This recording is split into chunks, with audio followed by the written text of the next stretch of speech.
but maybe you can just be in charge of that in the future. That's fine. Yeah, I can do that. And you can let me know to turn it off if you need. Okay. Yeah, maybe just pause it in the breaks. Thank you. Okay, so who would like to go first?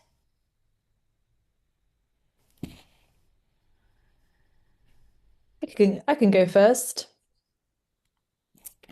Hi everyone, my name is Kate and I am here. I unfortunately missed the morning routine today.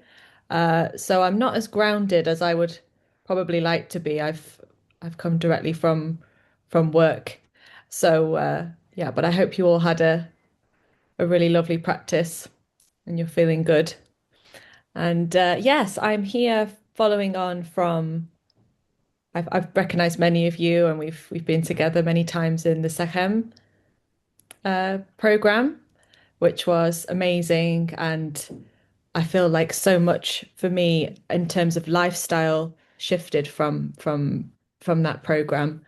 And I'm just super curious to learn more and would love to go even deeper. And yes, I myself am currently based in Sweden, but I'm in Spain right now for the next 3 months to get some more of that sun medicine. And I think that became even more apparent after the Sachem training that yeah, this needs to be woven into my life some more. And yeah, and I'm on that cusp now of yeah, building those practices into my own life and also wanting to maybe spread that message and be in the best shape I could be to do that and to like level up and yeah, go to the next level. So yeah, super nice to see you all. And for those of you I haven't met before, it's great to meet you, Christina and the others. I don't know your names, my sweetie pie and Betsy. I don't think I've met you before, but I'm sure I'll see you soon. Thank you.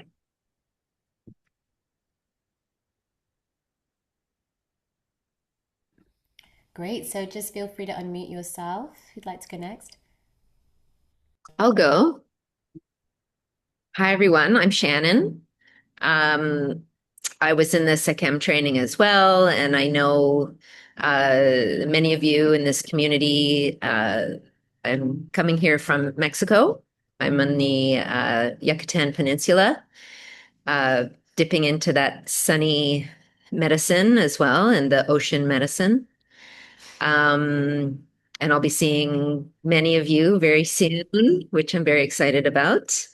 It feels like a very epic time of learning and growing and teaching and sharing. Um, I'm a sound healer. I work with vibration. I work with creativity. I work with supporting the evolution of the authentic self, past societal norms and societal directives into accessing our deepest purpose. And often that aligns with creativity. So that's my real passion. And I'm here as a support role as well. So I'm excited to hold space and also to learn and grow with all of you. So thank you, blessings, and I look forward to this time together.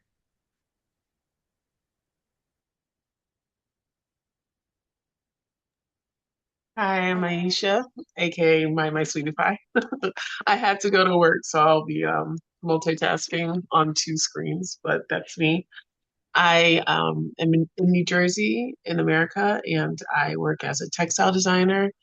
I have been passively, um, earnestly done healing practices and been trying to help people around me for a while now. And earlier this year, I finally said, okay, no more being passive. I want to be wholeheartedly. So I've joined the Academy of Oracle Arts for their first App One year. I'm in a course for Lumerian Studies because I feel a very strong connection to that. And I wanted to join this because my mentor, which I'm just about to graduate from that mentorship, really wants me to hone in on my right version of myself, my right vessel, my right light. Because after saying yes, it's activated a lot of things, and I can feel so many shifts from head to toe, from waking and dreaming. So I feel like I really wanted to connect with this course because I feel like it'll help me with that. Because as much as I'm trying to find the right time to start my practice and sharing my medicine openly to the world, I there's a, what do you call it? It's going faster. There's an acceleration. So there's no more. It's like I've been training for a marathon, but I'm skipping the marathon and going to a triathlon. So I want to do whatever I can to be open, clean, clear vessel because I have big thoughts and feelings and visions for 2026.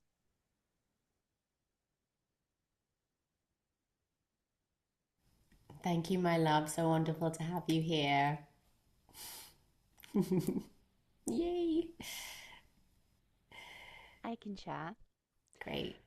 So, hello everyone. My name's Christina, and I am tuning in from Mexico. So, I'm also based just around the corner from Shannon, here on the Mayan lands, just south of Cancun. And I've been living nomadically, slow traveling for the last 6 years with my partner Daniel. And I know Tasha and Roop really, really well. They've been good friends from back in the UK for a long time. I'm actually coming in as a guest teacher here, so I'll be guiding some of the journeys. I've done over 1,000 hours of yoga teacher training, particularly within the Yoga Vedantic tradition, also Ashtanga, and been walking this path for well over a decade now. Also an IFS practitioner, and these things might make a little bit more, well, hopefully will make a little bit more sense to you as we journey through the program. But yeah, I live, work, and travel, and yeah, I just really love this way of life. I know you mentioned the Oracle Clan. I'm not necessarily a part of the Oracle Clan, but I am connected with the Star Clan with Grandmother Two Clouds. I know she's doing the Lemurian transmission, so there's that connection also. And yeah, just here to be of service in any way. If you need anything at all, please reach out. I'll be present for the majority of the classes, if not all of them. So if there's anything that you need, please, yeah, just feel free to connect in. Thank you very much. Thank you.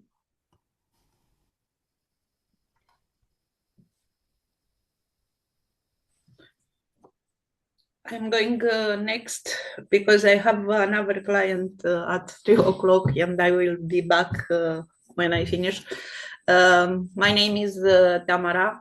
I am a sport rehabilitation and holistic therapist.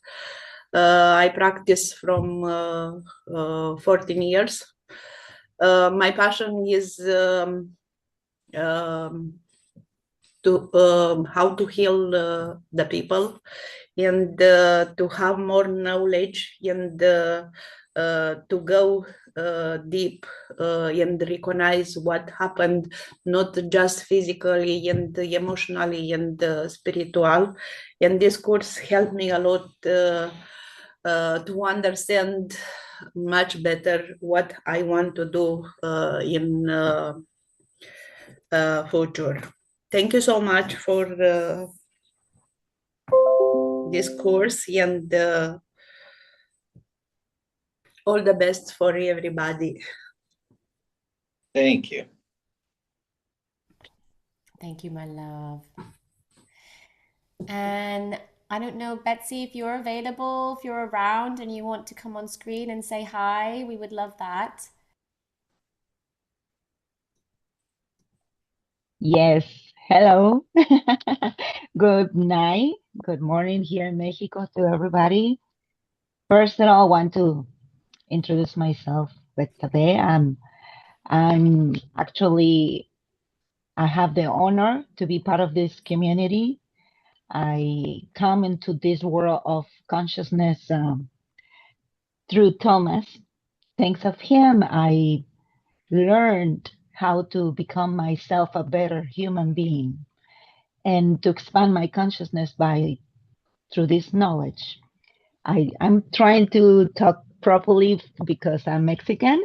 I live in the Caribbean. So, but it's really an honor for me, Natasha, to be part of your community. I'm very proud of meeting and seeing your journey and expansion and helping others in this beautiful path of elevating consciousness of everybody, right?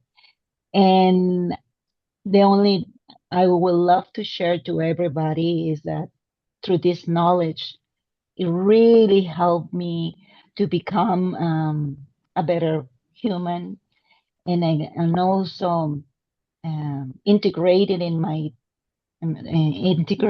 life this program that Thomas shared with me. With it changed totally and transformed my life.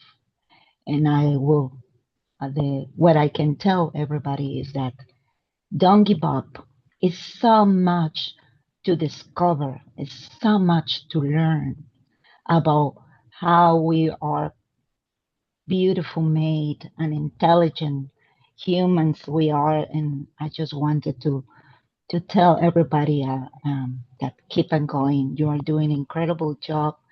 I'm very happy to be here, and thank you for this um, moment, that expansion also. Thank you, Natasha. Thank you, Ruth. Thank you, Thomas. I'm very happy to be here. Thank you, my dear. Beautiful introduction. I'll say a couple of things and then I'll cycle round to Brooks and then Roop, and then I'll leave it with the both of you for the next session.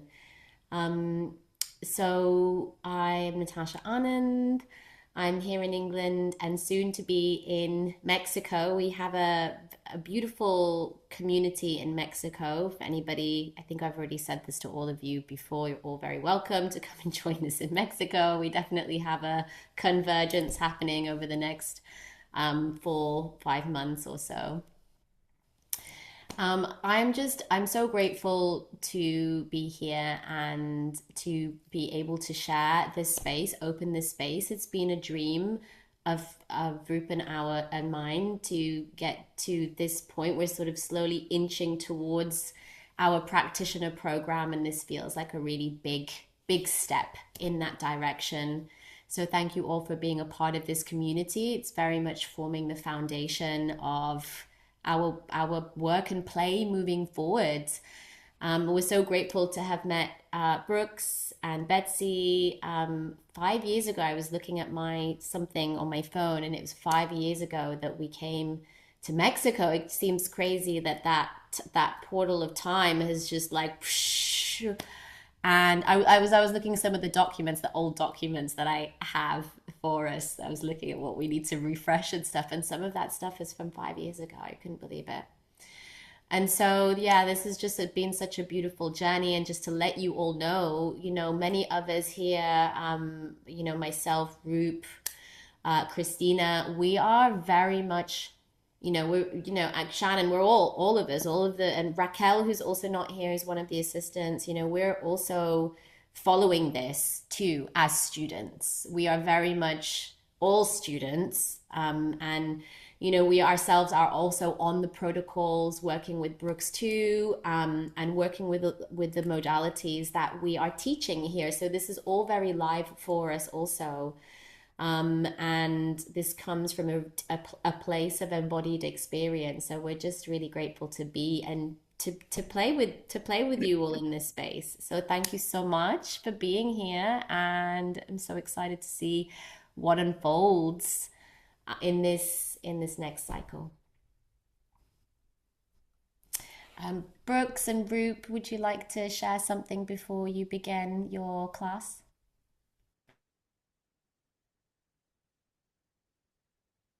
Roop, are you there?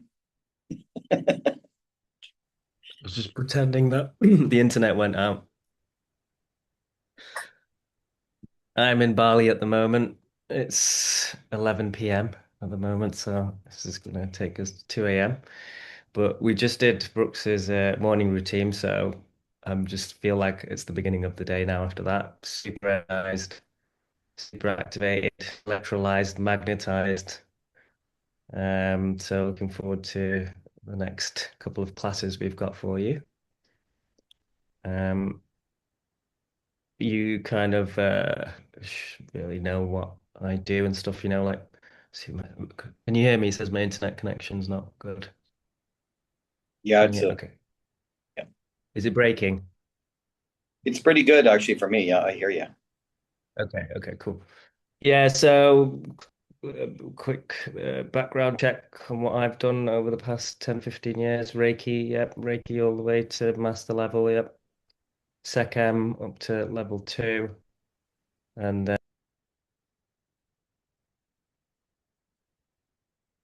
Magically disappeared, I think. Maybe you can go, Brooks, you can share a little bit about yourself and then Roop will join us. Okay. Welcome, everybody. Brooks, you'll hear me speak, and people call me Thomas. Yes, you'll hear both. They'll go, what is his name? He's changing like the days. Welcome to this teaching. Pleasure to be here with all of you. I'm excited to share what I know, and I'm excited to watch us all grow at the same time, the same kind of space. I want to reiterate an important point that what we're learning is a spiritual teaching. It's a study and philosophy of light. While it might look like it's embodied in some physicality, things about food and timing of food and the biological portion, but there's many portions to us in this teaching. We're multidimensional beings. And it's important that we settle on that, and as such that we learn how they work, how to integrate them properly, how to organize the thoughts around them, and how to nourish all of these bodies that we have. And the teaching that I'm proposing to educate, some of you new, some of you not, a lot of you practicing some of these things, is basically to teach us how to be aligned again so that we can receive more light. You can look at light as consciousness, as guidance, or the essence of all creation. But our goal is to be able to accept more light. We can accept more light. We have more knowledge, more wisdom, more guidance, more support, and we evolve faster. We're going to root some of the teachings in the basic elements because this is a class that is starting new. So you're going to hear discussions about food and timing, when to use these foods, because food is energy.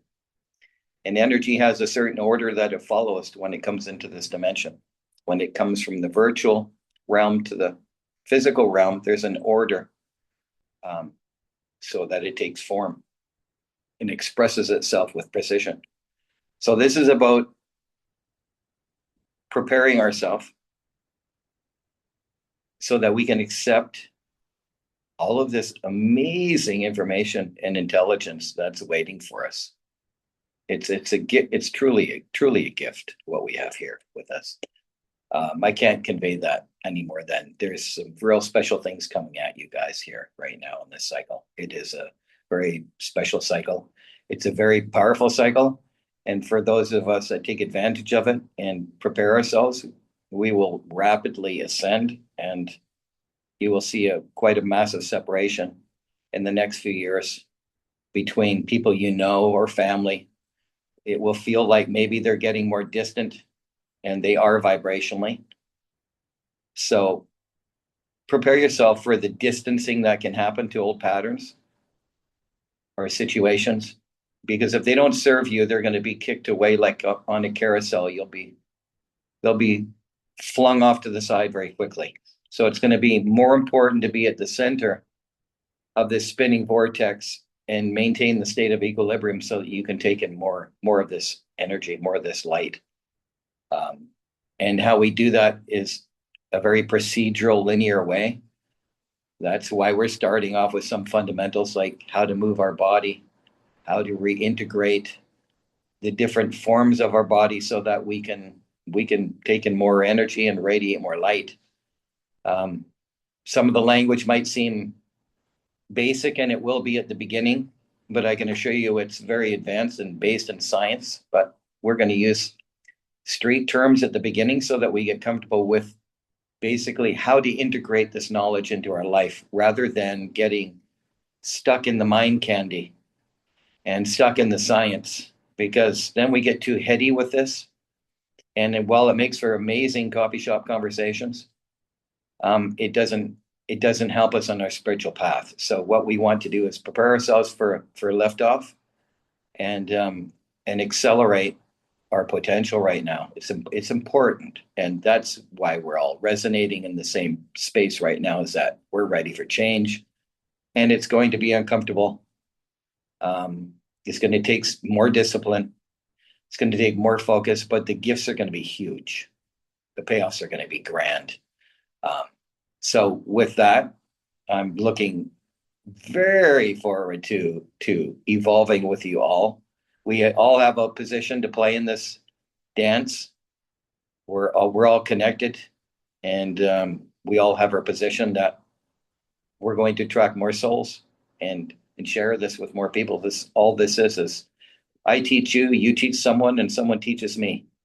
It's just like one big evolving opportunity of growth, and that's what I love about it. We're all in this together. So with that, thank you very much, and I look forward to sharing with you all.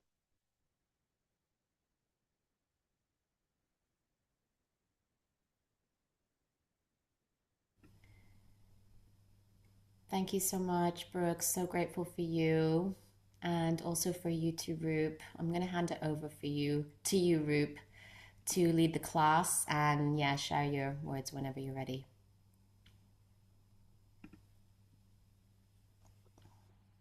Okay, so we'll just go straight into the class now. This is Introduction to Quantum Medicine for Practitioners. And I think the most important point to start off with, and leading on from what Brooks has just discussed there, and what the course is trying to do and help everybody, is embodying. How do we embody these teachings? We can get wrapped up in the science and the specifics, learning all about the multidimensionality and the complexity of it. But how much does that actually inform and help us embody? So this is a good place to start, I think, is Brooks, let's go through the generators, the bodies, interconnecting, recycling systems. But we need to deliver this information this time with that overarching emphasis on embodiment. How can we embody these new teachings from the quantum science? So we can start with the multidimensional energy anatomy, okay? Start with the generators and the bodies. Okay, good. Thank you. Most people know that there's chakras. That is a Sanskrit term, which means spinning wheel or spinning vortex. But there is a galactic language that has a scientific explanation because of the essence of what a chakra is. And it would be called a generator because it is referred to as a cytobaric quantinomium. And it takes quanta. Think of quantum as, for sake of argument, this level is a plural form of quanta. Quanta is the smallest particle of energy, measurable form of energy. And quantum is a collection of that. Let's stay at this level. So when we say quantum, we're saying subatomic energy particles and waves. And they need to be structured into particular groups or groupings so that they take on very specific characteristics of energy. And for this course, we're talking about 7 different types of energy. Each energy operates within a specific spectrum, like a radio. It has different channels on the AM band of frequency and different channels on the FM band. Those are 2 different bands of frequency. You won't get the same information or radio stations on the AM as the FM channel because they're operating in a different bandwidth spectrum. Okay? Within the spectrum we're talking about 7 bands of frequency within that spectrum. And you give them colors because the colors represent those particles' velocity as they move through space and time. As they move it through space and time at a certain velocity, they exhibit a frequency that has a color. So we can learn by using these colors, but the colors are labels to some degree. Okay? So when we say red, then you start identifying red with a thermic charge, which deals with heat, and it deals with blood, and it deals with the reproductive system. So there's a network that thermic energy signals to and electrifies and carries a very specific load nature of energy. An example, you have a family. You all have the same name, last name in the family. But when you order from Amazon, you want the package coming to your bedroom into your hands. Although you're the same family, some are male, some are female, but you all have different things you do within that structure of the family, different capacities, in different expressions and different desires. You're unique, but you are cohesively a family operating within this household at that address. Energy has the same structure. We need to understand the 7 types of energy and what circuits, glands, organs, tissues, cells, and systems that they govern. And then we can start to use this information to heal ourselves, to intuit what we need to work on each particular body that's related to that specific charge, because it has a specific charge and it has a specific dimension or space it works in. So if we want to work on something and say, I have a plumbing problem in my house, the plumber would have to say, well, what part of the house? Upper floor or lower floor? What room? What appliance? What area? And energy is exactly the same. We're going to see a complete parallel between this world of integrated quantum studies and the physical world, because there's no way the physical world could be born on its own volition. It had to model something, and it is modeling the organization and structure of spirit. It is structured. There is an organization to creation. There's an order, and there are cycles, and there are times that things need to happen in order for something else to happen. So we're going to deconstruct this, but we're going to give a lot of real simple analogies so that we can understand and start to see and educate our mind on how to observe and identify and associate real life with the world of quantum. And then we can integrate our teachings that we're getting here with our external world and understand it's all the same. The external world in nature is the same as our internal world and its nature and its biology. So when we see that parallel, looking at our body or sensing our body will be simple. Fixing our body will be simple. It won't be so confusing because we're not going to get lost in the details. We don't want to get paralysis by analysis is what happens when you start learning. Is there's so much you get overwhelmed, right? We only need to learn 7 things, just like music can look overwhelming, but there's still only going to be 7 keys. And you're going to have flat ones and sharp ones, real simple. That's 21. The body has 7 generators or chakras, but it has 7 in the front, 7 in the middle of the spine, and 7 at the back. It has 21 too. So you're going to see a parallel between music and the chakras, between music and the bands of frequency, between music and color, between sound and light, between food and sound and light, between glands and sound and light. You're going to see that they're all in relationship. They're all families. And when we learn the family name and where they live, then we only have to go introduce ourselves to the members of the family. And we start understanding who's in the family and what role each member plays. Of course, we have to talk to the grandfather and the grandmother and the father and of course. But then it doesn't take long till we know the nature of that family in that household. We're going to do that with energy. We're going to pull it apart in the same way. There's going to be a generator, and there's a family there of organs and glands and cells and tissues and structures. And we're going to take it apart piece by piece until you understand the 7 families that make you. And when we got that, whether I bring in food into that or herbs into that or essential oils into that or medicine into that, you're going to know where that goes into the system. That's empowering. Where we don't have to regurgitate information. We have to learn structure and order. And then we can realize that, wow, we're empowered. We don't have to outsource our health. We don't have to outsource our spirituality. We're going to have a roadmap and a blueprint on how to move forward. So the energetic anatomy is going to be comprised of 7 of these charges. We call them chakras, or we call them generators, because they generate energy. And they generate energy for only a certain amount of time.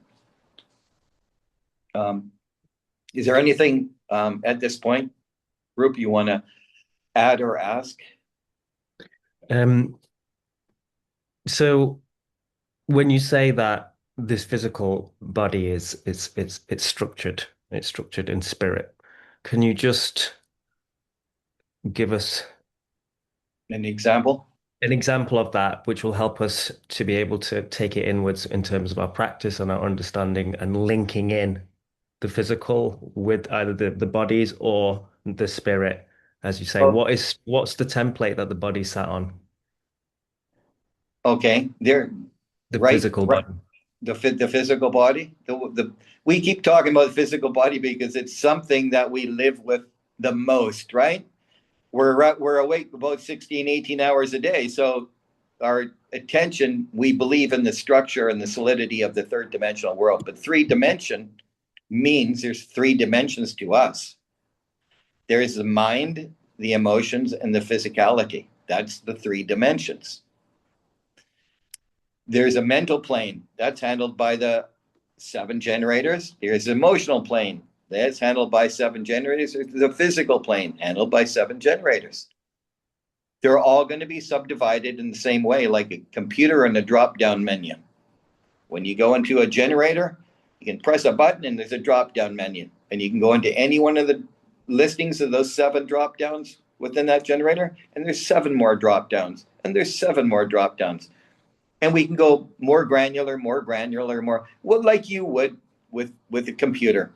The binary system of a computer is an exact replica of this structure. We have a CPU, central processing unit.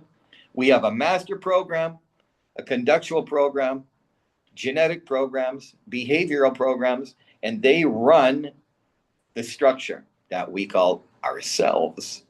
But you have an emotional counterpart of yourself when you say, I'm feeling this way. Okay? Or I'm thinking this. Well, you're in the mental band of frequency. I'm feeling this. I'm in the emotional band of frequency. I have a pain right here. I'm in the physical band of frequency. We need to know the distinction between those 3 bands of frequency so we can communicate not only to ourselves, but to others what's going on. When we have a problem and we have to outsource our problem, we're going to get real specific answers if we know how to communicate this electrical anatomy. Like, I'm noticing I've been thinking like this, feeling like that, and then in the physical self, these symptoms are presenting themselves. Well, that's a very clear diagnosis. Or my computer screen's just going black and I don't know what's wrong. Okay, well, that's not much information for a technician, but he would know that there's a protocol to follow to find out why the computer screen's going black. Is there power? Is it plugged into a power source? I'm not feeling well. Are you eating? I don't have much energy. Are you drinking water? Are you breathing properly?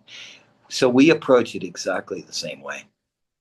So the spirit, so that whether it's spiritual anatomy or we call it energetic anatomy, we have to understand the portions of this multidimensional being that we call us, and how to communicate with it and to it and to others effectively with a real clear language, so that there's no ambiguity when we communicate a concept to ourselves or to someone else. Now we learn how to communicate properly, not with words, because words are probably the most inefficient way of communicating. And everyone knows that by experience. Thinking that words are communication is a grave error. It's probably the worst form of communication. It's the lowest level of communication. We want to give it some gravity, but it's not a poor way to communicate. As a matter of fact, we don't even use it when we deconstruct what communication is. We're not even using that. We're relying way more on facial expression, tonality, pauses, eye accessing cues, physiological movement. So that's got nothing to do with words. Even if the person didn't even answer the question, did you get information? Is misdirection and a refusal to communicate verbally, is it communication? Of course it is. Same thing with the body. When we think about pain or suffering or conflict, is the body communicating? It's not sending a text message to what's up for us, but it's communicating loud and clear. Now, we have to learn how to understand the form of communication our body uses electrically, subtly, energetically, physiologically, biologically, through the symptoms, through viscerally, through organs, through muscular contractions, through performance, through sleep. These are all giving us huge amounts of data on functioning and performance. We'll perform better when we actually have an idea of what it's saying and then what we need to do. So that's where we're focusing, like you said, more on integration and less on the intellectual understanding of the details. I want to give you a toolkit. I'm going to give you a few tools at the beginning: a crescent wrench, pliers, a couple of multi-dimensional fittings for a screwdriver, a hammer, a saw, and some tuck tape. You're not getting all the fancy power tools and stuff yet. You don't even know. You don't know what the tools are for. So when we get a little bit of a toolkit, we can go out and we're going to work with 7 tools, 7 generators, 7 times that they start, 7 foods that we can use on them. And then when we discover what it feels like to put the right tool or the right key in the keyhole and activate a circuit, and we feel it viscerally and electrically and energetically, and we notice how it affects our day and our thinking and our feeling and our performance, now we've integrated. If I give you a manual with a bunch of stuff in it, while it might be really impressive, it's not going to take you further towards your ultimate goal, whatever your personal goal is. So this is how we're going to teach anatomy. We got a chalk outline of a body and 7 points, and we're going to give them colors. Just remember the 7 colors in the order first. And then we're going to layer and layer and layer and layer until you start to see form take place. Does that make sense? Yeah. Yeah. Let's go into the second layer, Tom. Just Brooks, stay on that track there. So we've talked about the colors. Then what's the next piece of embodying information that we need to start working with our systems and start to get to know that chakra, get to know that generator, start to tune in and see how we can see where the irregularities are, where the incoherences are, and we can learn to work with it ourselves. So Okay, what is that good. second layer? The second layer is kind of, let's say, the first layer. And that is like, since we have most of our attention on the physical, biological portion, we need to work with it first because it's what most people are adorned with, right? It's typically, Yeah. We're encased in it. I want to change my physical structure. I want it to look better, or I want it to perform more, or it's losing energy. It's like I got a flat tire. I mean, I don't know how to change tires. All of these things are happening with the physical structure. So we start with what we're most familiar with, and then we progress towards the spiritual bodies, the lighter bodies. But um, I just don't want anyone to feel that we're avoiding the conversation about the spiritual component. We're not. We're just decompressing this structure of learning into an organized, linear way so that you can get the maximum leverage on your growth the fastest amount of time. And that is where we talk about do this action at this time, and then don't do that action at that time and violate the law that says do it at that time, and see what happens. Because I'm going to give you concepts that are going to challenge you, and you might not agree with them. I didn't necessarily. I was open-minded, but it wasn't my training to know that the generators were in the certain colors in order that I was now learning. So I was like, that doesn't make sense. So I'm not just swallowing the pill because you say it's good for me. Why is it like this? It's like, just work with it, right? Don't ask, just work with it first, and then tell me what you notice. And it was like, wow, actually, maybe everyone does have it wrong. Maybe this is the right order, because I notice it when I violate the law, because I learned, hey, these foods will operate this system at this time and bring you into the highest maximum amount of energy.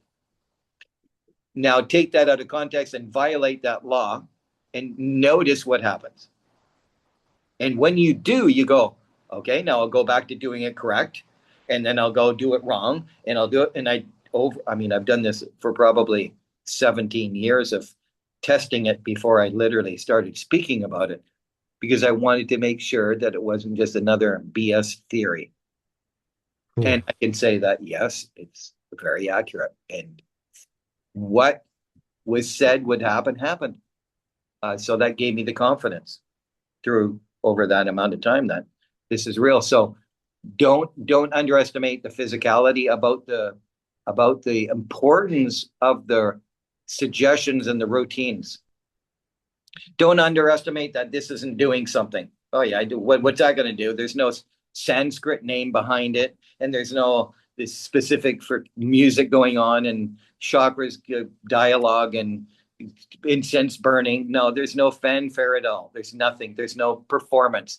Just do the sequence in the order of the sequence and observe what happens with step one.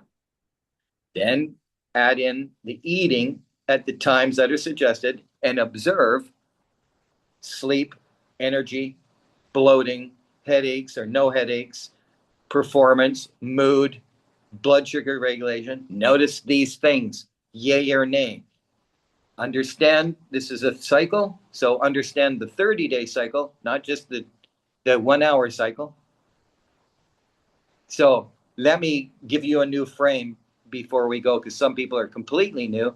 Imagine a watch, and you take the face off the watch, the crystal, and then the face off the watch, and inside the watch there's a bunch of gears, little ones connected to bigger ones, and all these gears are rotating in precision, right? That's what makes the watch time so well. Is there order? The little gear turns 10 times, and then the next gear turns 1. That one turns 10 times, and the next one turns 1. So they all have a specific relationship in order to keep perfect precision and time. That's exactly what the planets do. They work in degrees. It's 360 degrees around the planet. And each day it moves only a certain amount, where the sun comes up 1 minute later or 1 minute earlier every day. So there's precision in planetary movement. So why is that important? Because it regulates tides. It regulates air movement. It regulates migration of animals. It regulates menstrual cycles in the human biology. It regulates the birth cycle of gestation, of the birth of a child. It regulates the biological structure from the planetary influences and the solar influences of the sun on metabolism. And when we see that it's a precision, then we can easily observe that it's a mathematical precision. And if it's mathematical, we got science. It's not negotiable. 2 + 2 = 4. It doesn't matter where you are on the planet and what time of day it is. It's always going to be that way. And it's going to be that way with frequencies and with food. If food is a frequency and we can measure it with a spectrometer or spectrographic equipment, we can measure the frequency of everything now, a drug or a chemical or a food or anything we can put into a machine, and it'll give us an exact frequency pattern. So we can validate the theory the masters gave us. We have the technology now to go, that's absolutely accurate. That coffee bean operates around 400 nanometers. That frequency is that frequency, like they said. Okay. Now we see an organized system of categorizing food into groups of frequencies. We got step 1. Step 2, oh, the sun's in the same bandwidth of frequency from 6 a.m. to 8 a.m. from sunrise. Oh, that's interesting. And they're saying to take that food during that bandwidth because there's a cog that locks. There's a timing that happens. And when the circuit connects and it's electrified and the current now moves between the two systems, we have a signal going somewhere telling another system what to do and how long to do it before that system's changed to another circuit. Now we have order. We have order and we have a cycle of duration where that signal has to move somewhere for a duration. Why is it important? Because if you don't eat for 8 hours a day and then eat all your food right before you go to bed, you can say, well, I do eat all those foods every day. And person says, well, I got the list of their meals and they eat all the right foods. They eat a lot. Wow. But you forgot to ask when they ate them. He said, oh, I eat all the 3,000 calories in 1.5 hours and I go to sleep.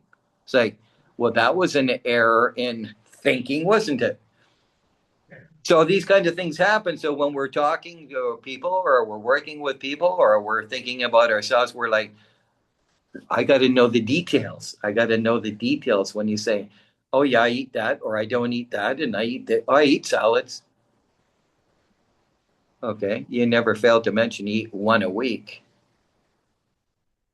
So these kind of feedback is very important when we're talking about a system, right?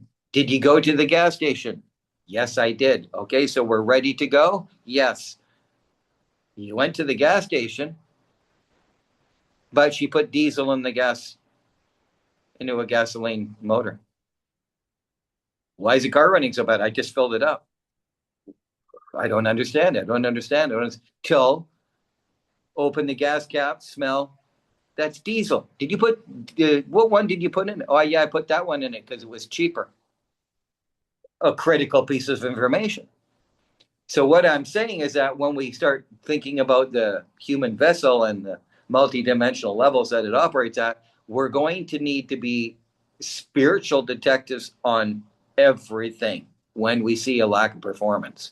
We have to know what makes energy, how do we accumulate it, how do we store it and regulate it and conserve it and preserve it, and then how to measure it at the end of the day. And then when we know that formula, we can easily dissect why that person isn't operating at the highest level. And then we know what to do about it. So that's how I would explain the importance of an anatomy, and more importantly, the order of what to do and when to do it and when not to do it. Yeah, thanks, Brooks. Thanks. I think we might as well continue that because we've gone into the breakdown of eating in time, basically from the explanation from the anatomy to how to feed it correctly. So it seems like, um, can you go into and describe a little bit more about the charge of the day?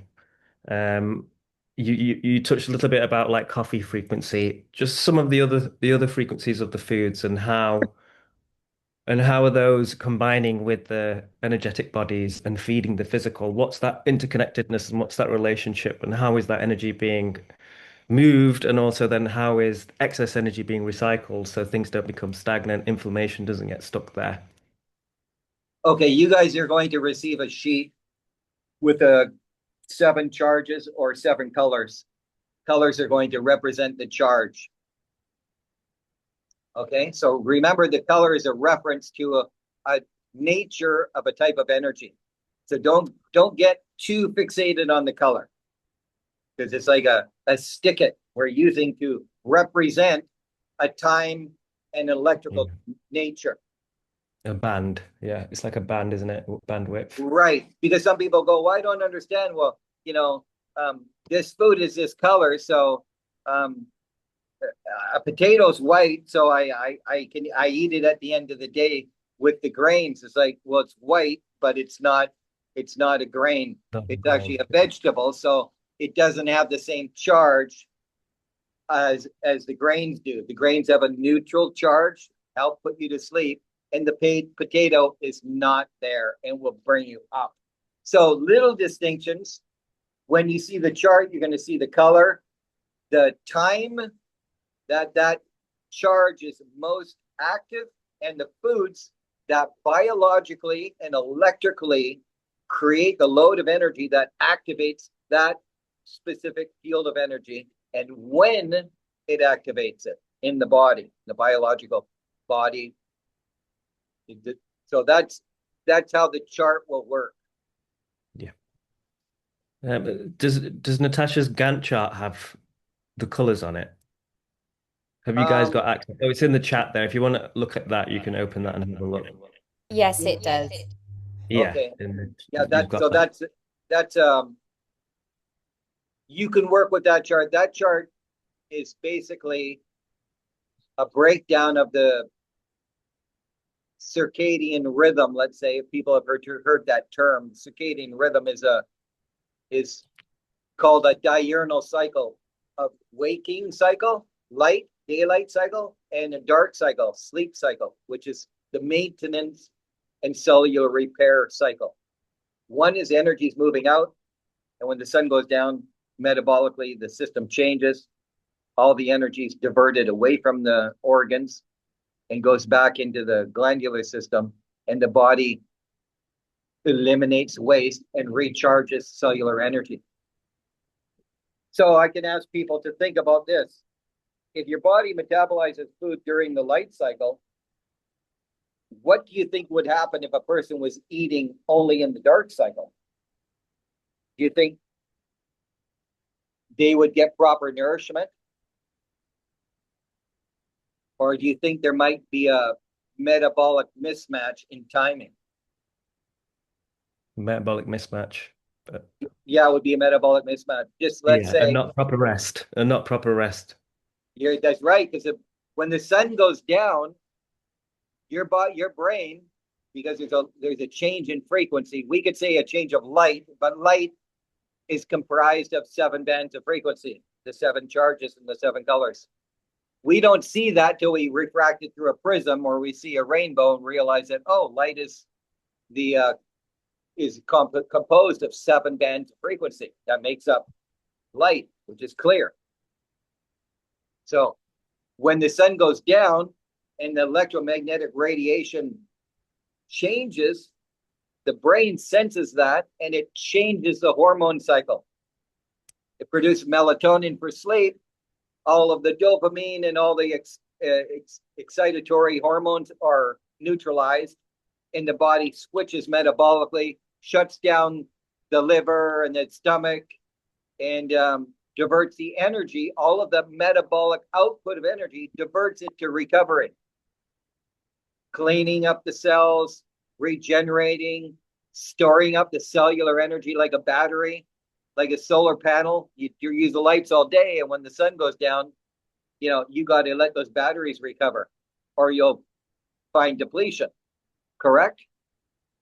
Solar Yeah. panel solar panel collects light in the day cycle so that it can output in the dark cycle.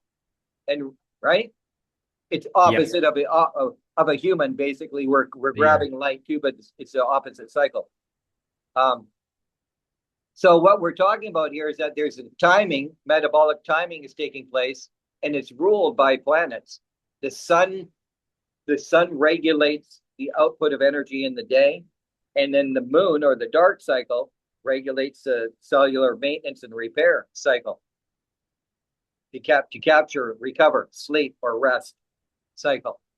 Now, if we interrupt those where we're eating big, heavy meals when the sun goes down, and you're calling on the body to go back and turn on the power plant and get everybody back into the power plant to digest these heavy proteins and all these foods when they should be in their sleep cycle, they're going to get annoyed with you and grumpy. It's pretty easy to say. You don't even need to know anything about anatomy and physiology. Just as a storyline, it doesn't make sense, does it? No. Yeah. You call me back when I go to sleep at midnight and say you got to come back in and start working again because some guys make a mess every time they go in the kitchen, and you go, I'm getting exhausted. How many months can you do that to yourself before you go, I want way more money, right? Which means I need more energy, or I'm quitting, which is organ failure or poor digestive system performance, or bowels not moving and constipation, and headaches because the body's getting toxic and deregulated. Those are just symptoms, signals of poor metabolic regulation and organization. Well, we can correct a lot of that, those symptoms and fires, by organizing our lifestyle, by going to the sun, and what I said earlier, discharging the aberrant charges, the ones that shouldn't be stuck in the body, that are getting it dirty. We get rid of it, and we bring in back more light and organization again. And when we do that, the body starts organizing and stabilizing, and we start feeling this state of harmony back in the body, and that's perceived as an increase in energy, an increase in mood, mental acuity, cognitive brain function increased. All of these things are the effects of organization metabolically. They're not secrets, right? You could call it you're not hacking anything. Is the antithesis of hacking. It's not hacking. It's literally falling in line. It's like, point the sail in the boat in the right direction. Are you hacking the wind? No, you're not hacking the wind and hacking Mother Nature. You're completely working with the energetic flow of what is.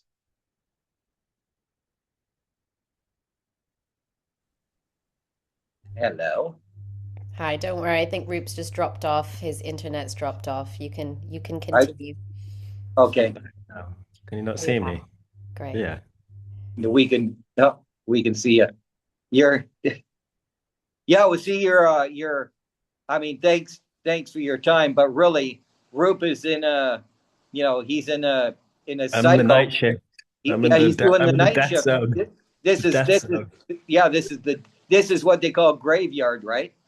Graveyard shift, mate. That's it. Well, because you go That's to the it. grave, faster by doing this, right?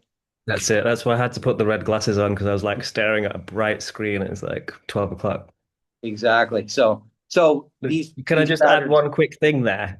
Just, because you mentioned we're just talking about the eyes and the glasses. I think it's an important point to say that the brain obviously ultimately detects the shift in the sun's going and the light changing, and then that starts the cascade to take the body into the sleep cycle. But it's the front end of it is the eye. So the third receptor, which was only found in the early 2000s. So it's only 20, it was 2002. So it's 23 years ago. where the light scientists discovered this third receptor in the bottom of the eye, and it was unknown before that point how the human knew the internal system of the human body knew that it was night and day. And so this third receptor literally is responding to the amount of blue light and warm light. And as soon as the sun goes down and the light UV frequency changes, it then tells the body what's going on. And so us being on the laptop, being on the phones past the sunset, it literally is. It's like reprogramming the body into negative cycles. And so, like, the red glasses is a really good thing. If you work late, it's just a must-have now. It's a must-have. Yeah, The yeah, amount of exposure we've had for like 15 to 20 years of looking at screens, it's literally changing our anatomy. These artificial light machines are really like messing with our systems. So I just wanted to make that point about protecting the eyes.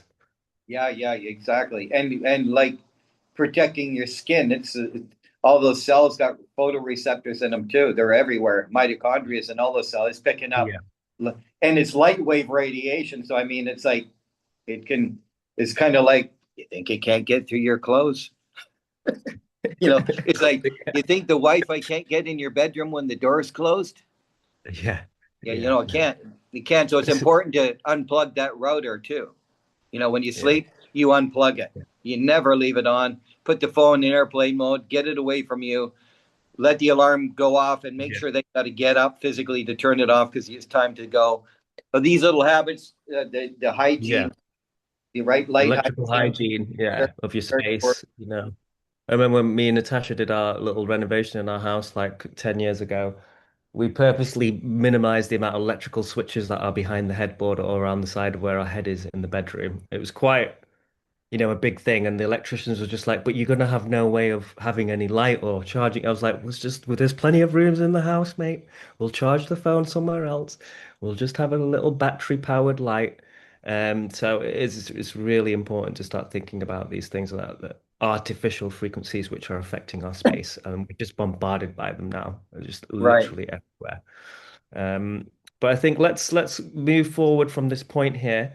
The eating in time we've kind of done, and we've talked about it before. But you just started to talk about stabilizing and detoxing, so I think it's important that let's just outline the three-step framework that the quantic system actually follows with stabilize, detox, rejuvenation, and also if you can go into again, you've touched on it, but just more specifically in terms of how we can embody it on the day-to-day basis, accumulating energy and how we are depleting the Yeah, things that yeah. get up to that deplete and more tips and knowledge around accumulating, please. Okay. Accumulating is the most basic ways is aging. Aging is the result of inadequate light, lack of proper hydration, lack of poor nourishment, lack of contact with the earth, Yeah.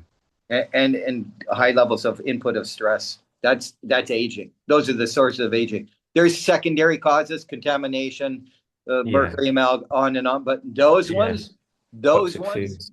if Mm. those are in line, your body can handle contaminants. It can handle that. It knows how to recycle. It knows how to transmute. It does it all the time. It's transforming energy. It basically, you transmit new messages to your body. The correct messages is to transmit transmission. I need to receive the transmission. What's the signal? Light, right? Air, water, food, and earth. That's the transmission. I got that. Well, I can transform that energy productively, which you do through conservation and preservation. You're transforming energy, plant material, eating, into electrical energy, into building a muscle. You're transforming one form of energy, light particles, get captured by a plant or an animal. You break that down into a process and you turn that back into minerals and gases and electrical energy, and it's partitioned to the system at the correct time. That's what your body's doing. Okay. that helps you. If you do it correctly, you can transcend limitations of stress. You can transcend them. Like, oh, I'm exposed to this heavy metals and contaminants in the air and impurities in the water. It's like I can transcend those. Why? Because I accumulate more energy than I expend. Yeah. Yeah. If I'm violating those principles, because there's laws behind those principles, then you are going to be discharging more energy than you're accumulating. And you might think, oh, the sun doesn't even shine where I live. Yeah, it does. It's called radiation. It goes through the clouds.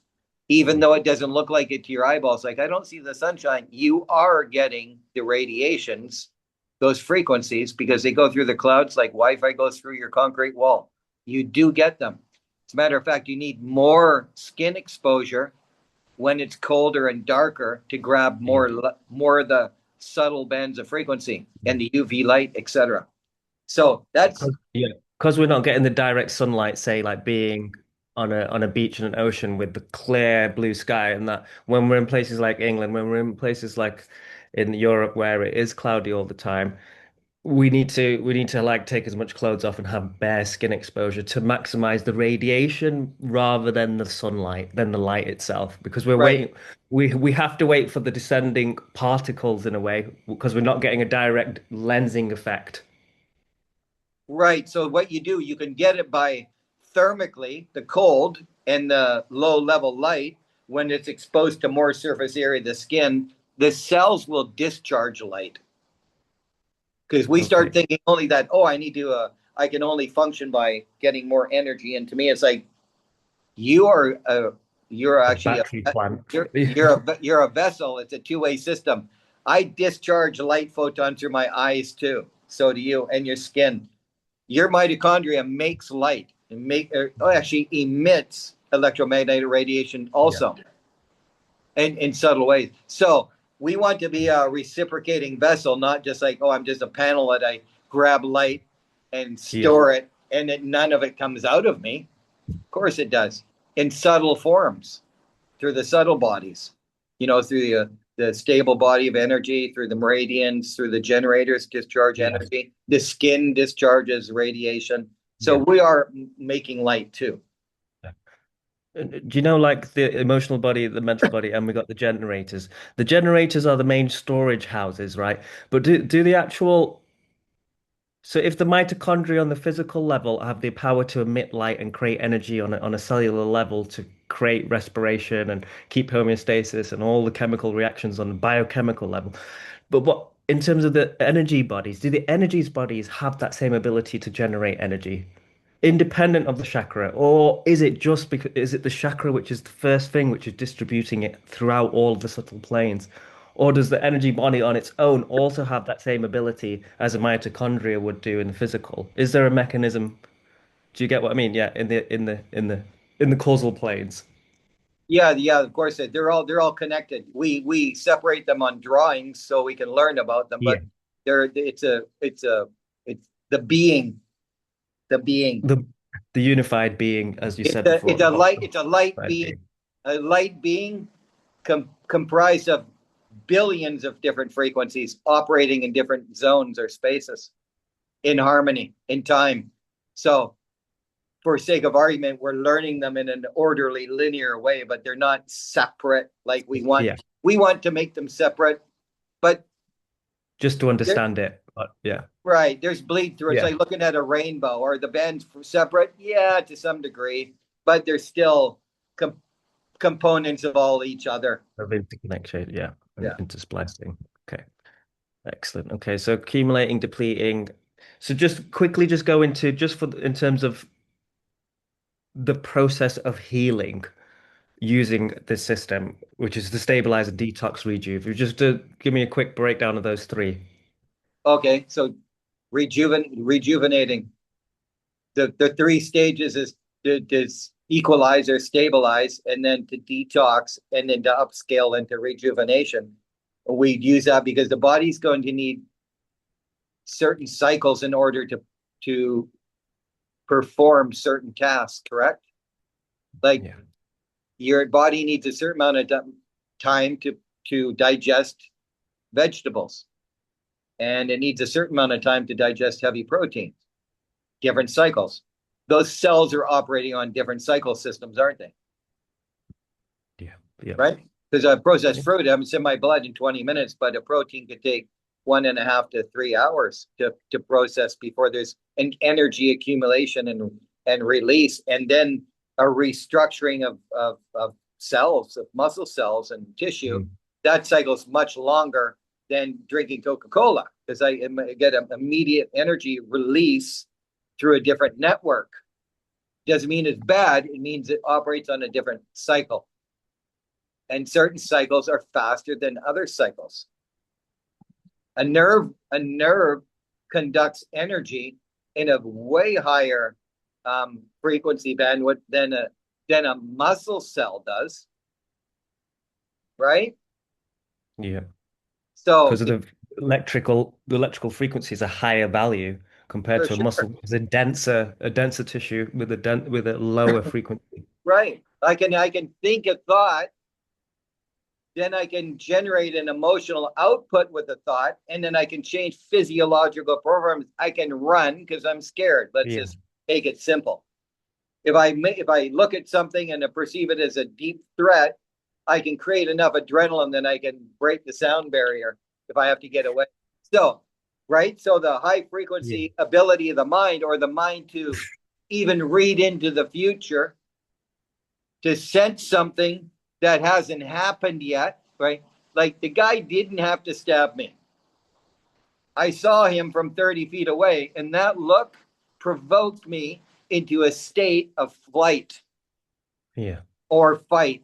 So I didn't need to wait for the actuality, for the delivery of the package. I was already in the future sensing, and that was enough information for me to be the fastest sprinter in the world. Yeah. So that's one dimension of operating that we have. So we have different systems that operate in different cycles of expression.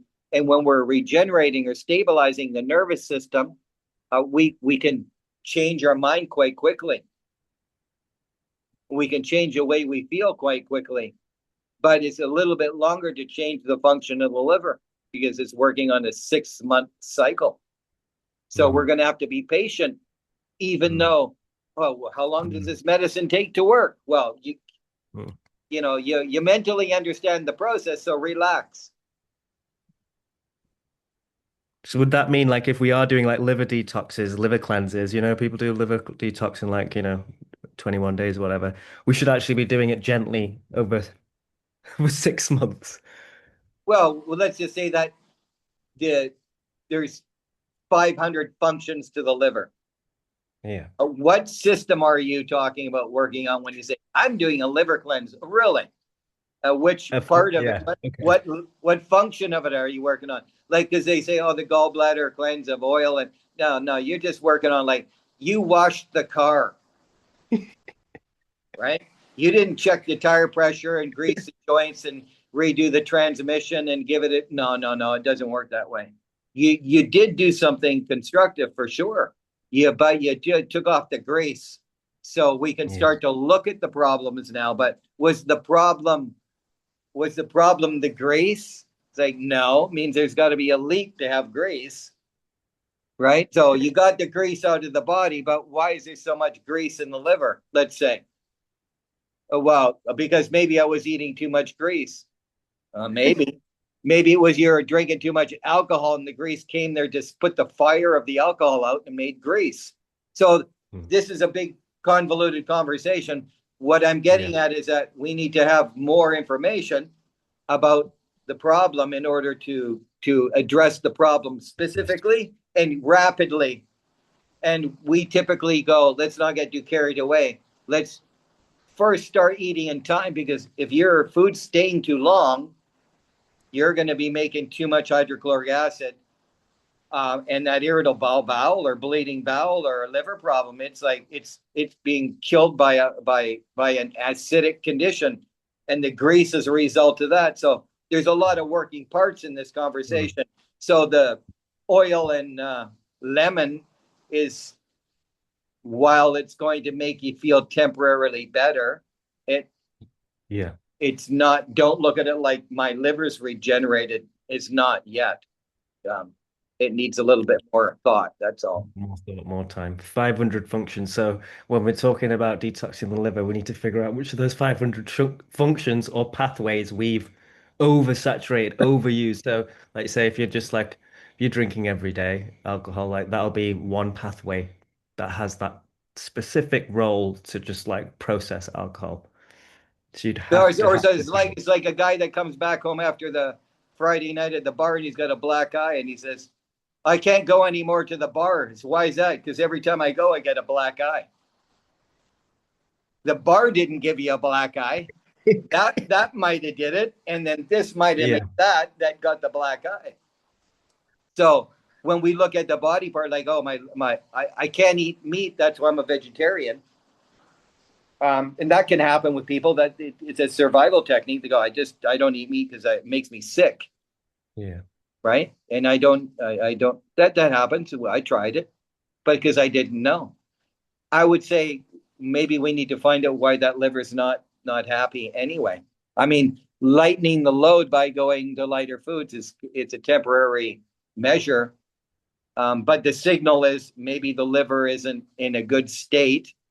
And you can't handle the proteins, but you need to work on not eating all your food in one mouthful, or eating too much of the same thing all the time, or eating too late at night, and that's why the liver's not happy. So there's a lot of things to unpack here. Yeah. The easiest way, what we do is we go, well, how do I get better? Tell you, let's just model what a healthy lifestyle looks like. And we know how the body accumulates energy and how it likes to be organized. Let's just do that. And let's just watch what happens to the liver when it actually has the energy to process. Maybe we can process some proteins. Right? Awesome. Awesome. So the Sorry, stabilization part is crucial. can I just interrupt for a Yeah, moment yeah, and yeah. just add something in here? So just again to give like an embodied applied example, when I first came to Brooks and I did one of his assessments and found out that my liver toxicity was, I don't even want to say, it was through the roof. It was incredible. At the time, I was following a naturopathic protocol because I'm trained in that modality. And my thing was to just throw a load of supplements at it and to even to gently detox the liver pathways. And in the naturopathic and functional medicine tradition, they have found 6 detox pathways of the liver, just as of yet. And so the first thing that Brooks told me to do was stop taking anything. Stop taking any supplement, anything additional that was not necessary for my liver to have to work overtime to process and break down, and go back to the basic fundamentals of lifestyle. Go old, it's always almost like old school naturopathic. Just focus on water, nourishment, nature, and of course applying the basic foundational quantic principles. And that, because of my very extreme situation, was the only solution to my issues, was to naturally, gently start to stabilize and loosen some of this toxicity so that we could then eventually go into the deeper detoxification cycle, which I then did last year. But it took me how many years to get to that point? It took me about 3 years to get to the point where I was able to do a depthful, well, probably one of the strongest detox protocols that Brooks had, but it's still, nevertheless, that's still a long time. So it's about, there's a lot for us to do to really like shift our whole mindset, really, and these old programs from these seemingly advanced holistic industries and modalities. Thanks, Natasha, because that's great that you share that, because it makes me remember, that I came at it the same way. I was trained the same way. we work in a world of deficiencies, meaning you can't do commerce in the health business without creating deficiencies and subscribing to this theory or hypothesis. Everything's a deficiency. Well, it's because if you have a headache, you don't have an aspirin deficiency. It's ridiculous, right? You might have an overage. You might be like eating or drinking alcohol too late at night. So and then you can say, well, I have fatty liver, and vitamin A helps fatty liver. So that's the deficiency chart in thinking. What we want to look at is we're always after the first stage we went into was the state of equilibrium or stabilizing. So we're going to stabilize the body first, which is throw away all the stuff and let's stop stressing it. An overworked liver can't process the vitamins you're throwing at it even. So why bother? Let's do the fundamentals. Let's get the body. Is a person getting enough hydration, enough good nourishment? Are they out in light? Are they away from the computer? So we just kind of start. It's so simple, but it's so heavy in the science behind the action.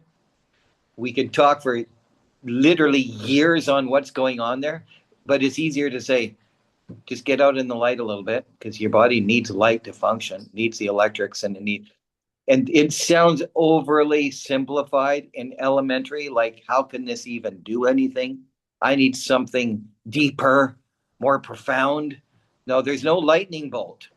The lightning bolt doesn't deliver the message. It's the whisper. It's the silence of the morning. That's what delivers the intelligence. It isn't the lightning bolt.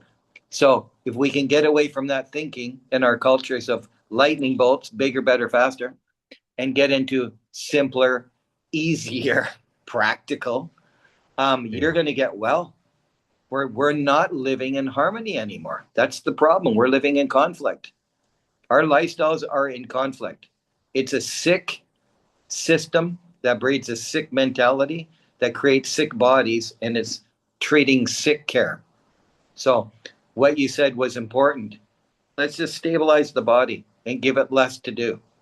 That's why fasting is effective. Not intermittent fasting. I mean fasting. And it can be different for everybody. There is no, we should all drink water, or we should all do juices, or we should all do colonics. Every single person is in a different place and is very unique. And we have to address that individuality at that cycle and that age to have a more stable, easier recovery. We have to know how old they are, where they are. We have to know that. We can't say everybody should fast, everybody should eat meat, everybody should be a vegetarian. No, who, when, why. So that's the paradigm that we start with. So thanks for sharing that, Natasha. Yeah, awesome, Tasha. Thank you for that. So we've gone through stabilization and we see how important that is. And then Brooks has just mentioned there, like, if someone is really unwell and then suddenly they want to do a fast, we can't just throw someone or even ourselves into any old detox. We really need to think about where we are, how old we are, how much energy we have, how well are we in our stabilized position to be able to push the body through a detox, because it will demand a lot of energy, a lot of recuperation.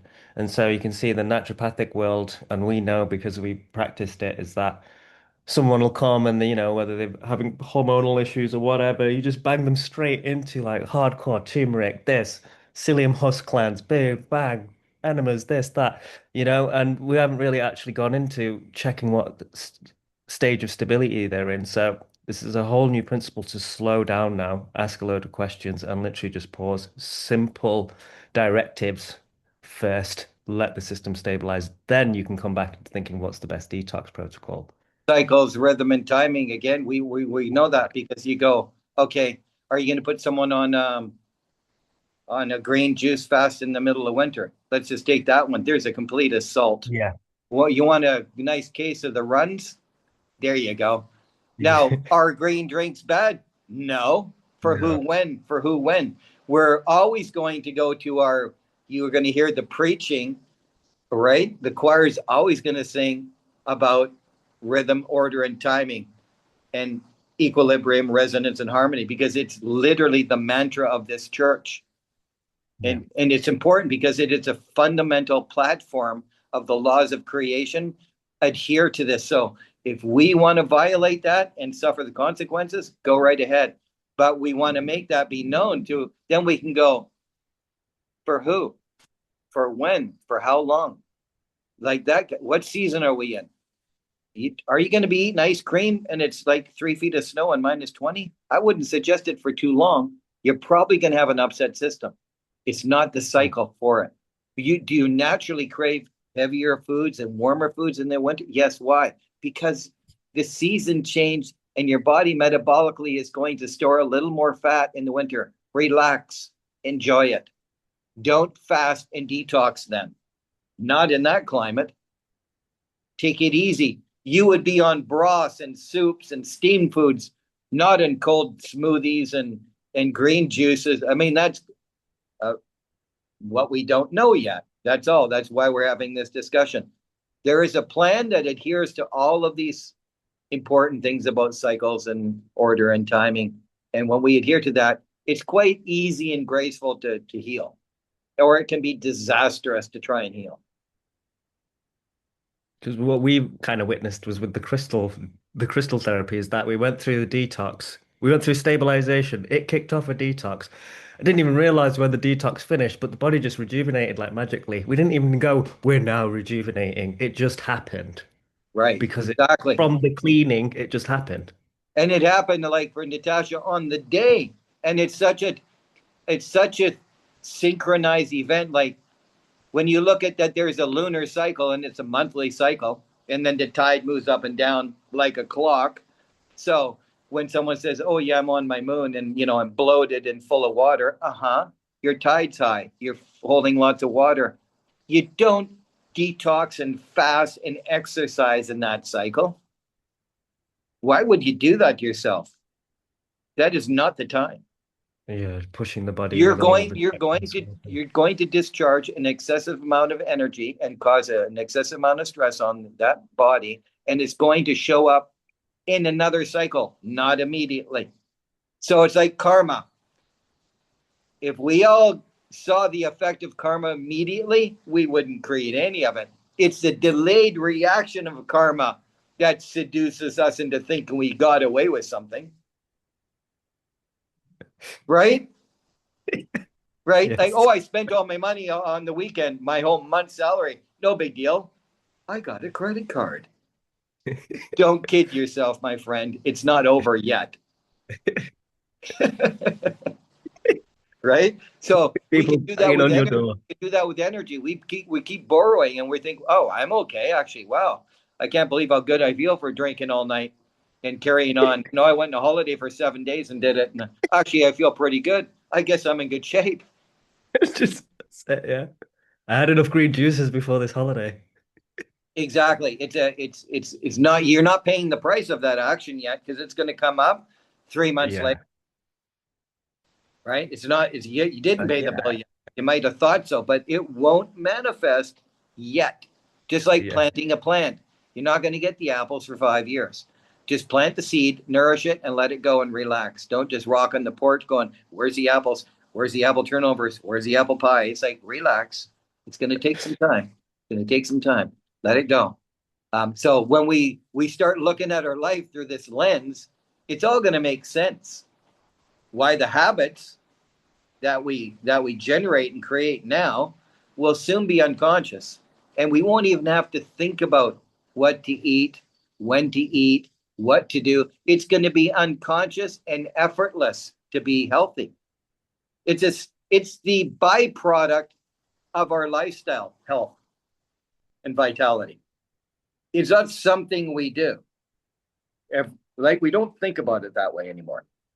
Yeah. We basically have fun living and expressing ourselves fully, and health and vitality is the effect of that natural state of equilibrium, resonance, and harmony where we're living. That's all. We're living it. It's just happening all together at once. Right. It doesn't need to be a separate thing. We're deconstructing it now so we can understand it, but as soon as this learning phase is over, there's no more looking at the clock, like, what time is it? What do I eat? It just, Yeah. you're No.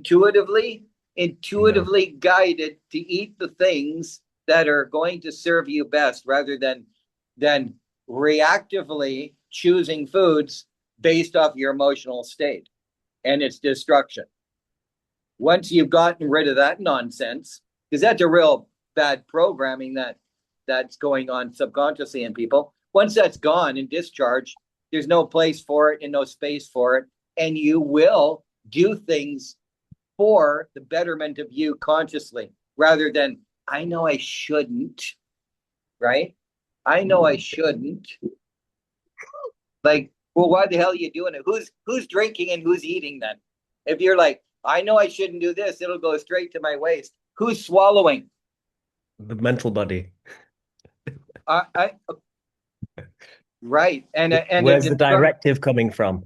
The inner enemy. It's a destructive pattern that's working against you. And just to have that thought, you know that there's a programming error. It should be like red lights going off, like, Yeah. you know, who's making that choice, right? Right? Some microbiome that shouldn't be there, some yeast or viruses or bacteria that want to be fed are going, hey, wouldn't a chocolate bar be tasty right about now for breakfast? If he has it at 7 o'clock, it's all right. Yeah, that's right. That's right. You're okay. Yeah. But that can you, in a humorous way, that's how we look at it. yeah, exactly. That's a really good little section that I think the point here that Kate is talking about and Maisha's talking about and Christina also about the heat of food, and you just went into a little bit with, living in cold climates, you should be careful. You want to be in the hot broths, not cold salads and juices and ice cream. I just thought what would be really helpful is we've always talked about it in the other masterclasses and stuff, but and literally, I don't know how much time we've got left, but we've got two or three other things to go to. But just this bit about how the digestion works electrically and magnetically, how our energy connects with the foods and the charges of the foods, and how our enzymes and catalysts and our hydrochloric acid is acidity and electricity, the relationship between those two, and how the digestion is actually pulling food apart energetically, not biochemically. I just thought that'd be really interesting and good for people who are asking Well, around yeah, you guys are food and heat. going like you guys are going to from kindergarten to university conversation. So because you're and that's fine because you're more aware. We But don't mess around here. We don't mess around, mate. no messing around. We're going to.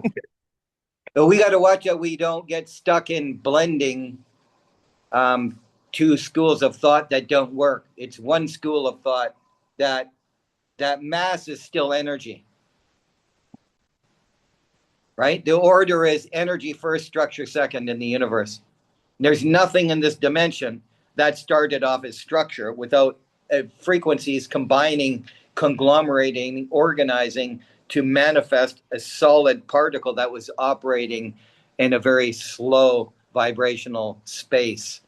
So when we glue to that thinking, and this is going quite far into advanced concepts, then you're going to go, well, what's the biochemical portion related to the electrical portion? They're both Well, let's just simplify it then, yeah, and I think I just wanted to give them a baseline of when they're eating food, and how they're going to be embodying, like how they tune into how their digestion is working. Just if we can just give them a little synopsis of how the pulling apart's happening. Because I remember when you taught us, and I haven't forgot it, and I was just like, wow. I'm not thinking about, oh yeah, acid is burning this, then this is coming over, then this is taking this and taking it over there. It's nothing to do with that. It's actually to do with the charges being pulled apart. Yeah, it is, and yeah, in the West, the way they're teaching most stuff about, even in chemistry, the smart guys know, but the rest of them are still going on with this dialogue about chemistry and molecules that it's complete rubbish. And to deconstruct that is a big conversation. But for a visual preface and analogy, visually, imagine you have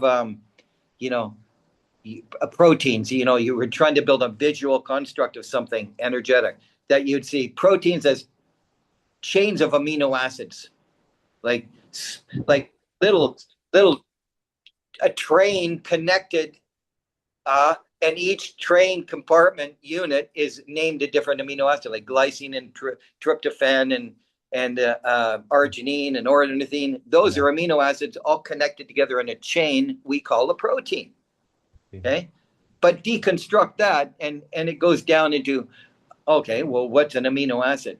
And what you're going to see is a grouping, a solar system of gases and elements, of nitrogen at the core, and carbon and nitrogen and oxygen are at the next ring. So you're going to see like imagine Saturn with a belt around it, with a ring around it, and around that ring there is different elements or gases, and around that ring it gets more dense, and the nucleus is gases and energy, and it just gets more dense as you go out among these rings of the solar system of an amino acid.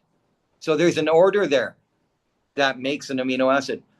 We think protein like steak, and we see the solid piece of meat, right? But whether it's steak or it's rice and beans, if you combine those two, they can have the same amino acid configuration, but one's vegetable based and one's animal product. But at the core, it's amino acids.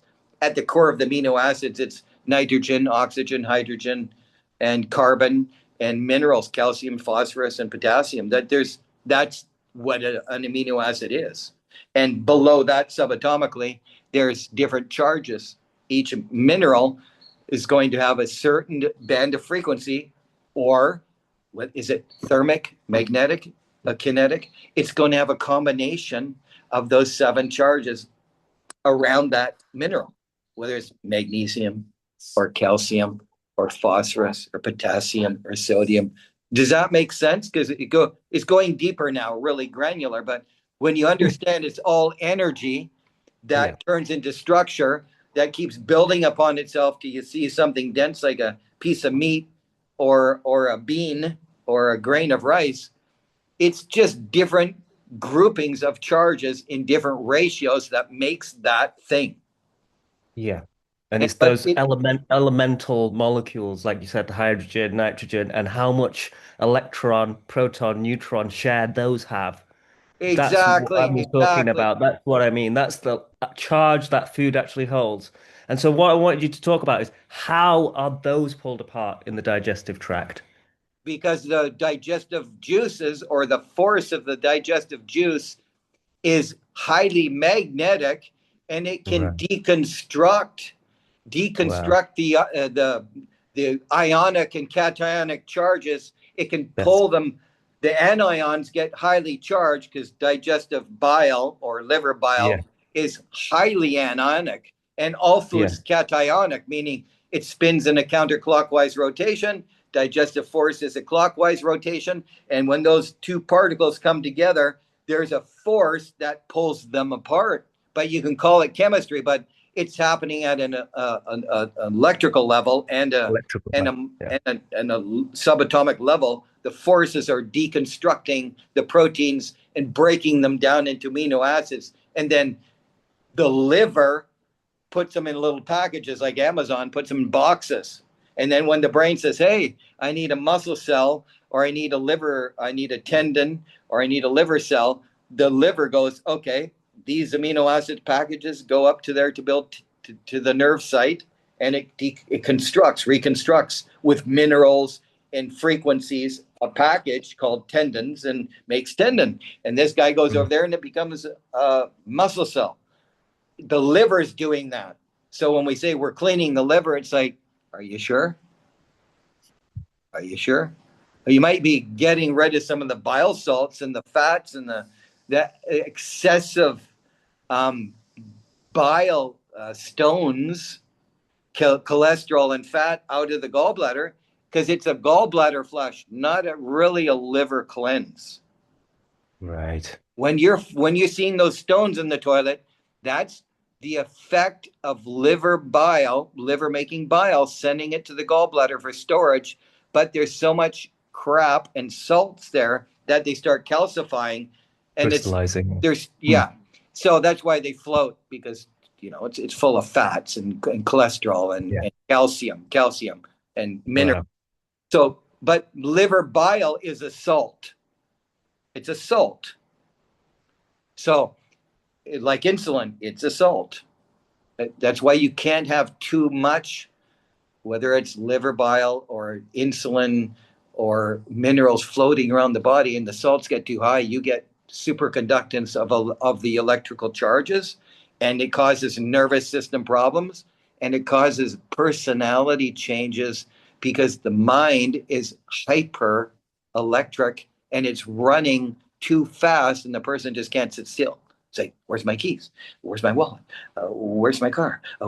Because you have a hyper electrical environment because of the condition of the chemistry, and the salts are too high. And then you're going to have this grouping of minerals because of the high level of energy. You're going to have loose bowels. You're going to have a whole bunch of things going on because we would call it pH, but pH isn't a really good, accurate Western term. Potential hydrogen, the bonds between the minerals is disrupted because the ratios are not right chemically, and you get things binding together too fast or too slow, and that's causing problems with the organs because they don't like those combinations. And that's why this is getting more complicated. But in in quantum language, you're saying we want to balance out the 7 charges and make sure they're happening in the right timed sequence of events and order so that we get efficient conversion of mass food into energy. And then it has to go to the right place and get built at the right time. This program does all that perfectly because it's falling in line with all the planetary influences of circadian rhythm and sleep cycles, where everything's built into this. The fasting period of 12 hours without food is there. It's all organized. It's not like, oh, if 12 hours is good, I'm going to fast 18 and eat all my calories at 5 p.m. People eat 3,000 calories from 5 to 8 p.m. And say, yeah, but look at how much weight I've lost and how much muscle I have. Yeah, it'll do that. But you're going to have a whole bunch of other problems coming at you, for sure. So I hope that answers that. That was epically deep. And you know what I noticed was since we last talked about that whole digestion breakdown, you've learned like a million more things. And so like that depth that you went there, you hadn't talked to us like that before. So I can just see like even you've up leveled massively since 3 years ago since we talked about that. Well, this is still scratching the surface too. Yeah. It's not important to know. What's important? It is. To integrate, because it's going to funnel down this knowledge to a movement and a routine and a behavioral pattern in your lifestyle. And if you do that, you're going to be way ahead of somebody that's sitting here geeking out. It doesn't matter. Okay. You're I'll going give you to an example. walk the walk, and you're going to be farther than the guy that's talking the talk. Okay, I understand what you're saying, but let me give you an example. Say like that scientific knowledge, okay? Yeah, it might not be necessary, but let me show you, like, say if I wanted to embody that knowledge, like I would be able to remember that breakdown that you've given me, even if I haven't got exact complexity and laid out in the breakdown. But even if I remembered 3 levels of the breakdown, I could use that in my meditations, in my visuals, in my visualizations, using my imagination when I have gut issues or I'm looking at healing the solar plexus or whatever. I could use that to specify and focus in intention, attention to those regions. And with that extra scientific knowledge and specificity, I can make that healing even more focused. So that's just an example. Well, no, it's not an example because it's exactly what I teach for sure. Because at the end, it does come down. We need to have these thoughts organized and specific, and we need to understand these concepts so they're accurate. And then when we do a meditation, of course, we apply the real AI, our attention onto the exercise and the intention, because we know what we're talking about inside, and no more doubt about the theory. We have the confidence because we have the skill and the competence by doing the routine, because the confidence will come from you applying this every day, you're going to get a certain type of confidence in this that no one will be able to disturb you from this theory. It's like, you might know more than me, but it doesn't matter. I'm the embodiment of this work. And it looks like it when you walk around.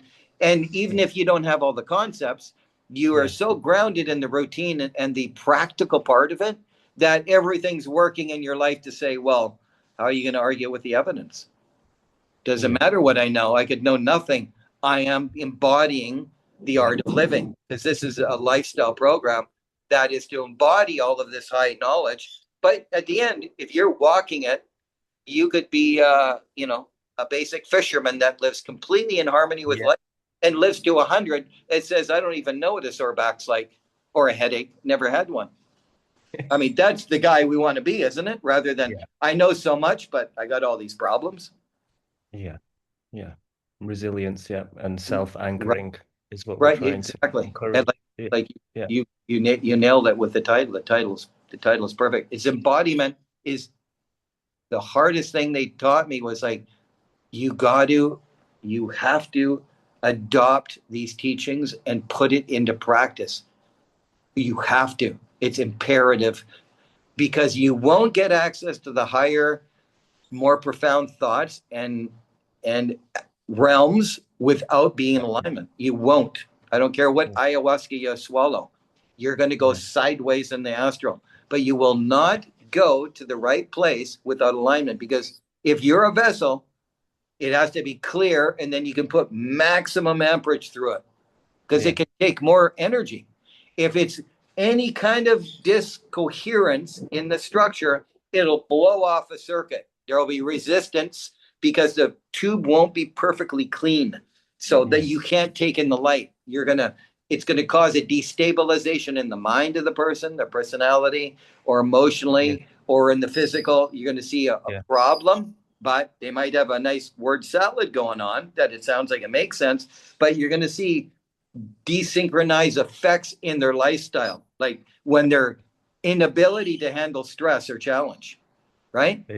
But they're talking godlike, but they get a little thing happening in their life that's not a very big deal, and it really destabilizes them right into the physical part. And that's the problem. It's like ayahuasca. It makes you shit yourself. Why? It's not bringing in a state of equilibrium. It's supercharging a network, and the effect of overpowering that network with that much voltage blows the person's ass out and they puke. That is not that we don't say good or bad. We just say, when you deregulate this thing and it explodes out both ends, would you say there's a lack of energy coming in the system, or an overabundance of it through networks? Or I've heard you say before, collapse of the field. Remember? So, and when you come out of it, there's such a decompression and euphoria about, almost like, glad that's over. Now I feel really clean and good. It's like, well, I guess that's one way of calling it balance, but we can do it another way. And we do it. This method is another way. It's a baby step. It's like, if we do 1% a month or 1% a day, in 100 days, we got 100% change. That's pretty awesome. It's like, save the pennies, and then you get the dollars, save the dollars, and you get the bundles. This is the approach, because the theme of this teaching to everybody is to preserve the delicate equilibrium of life, preservation always of equilibrium. If it destabilizes you, then that's not the idea. You back down. You don't go for big hens. Don't go for the pot.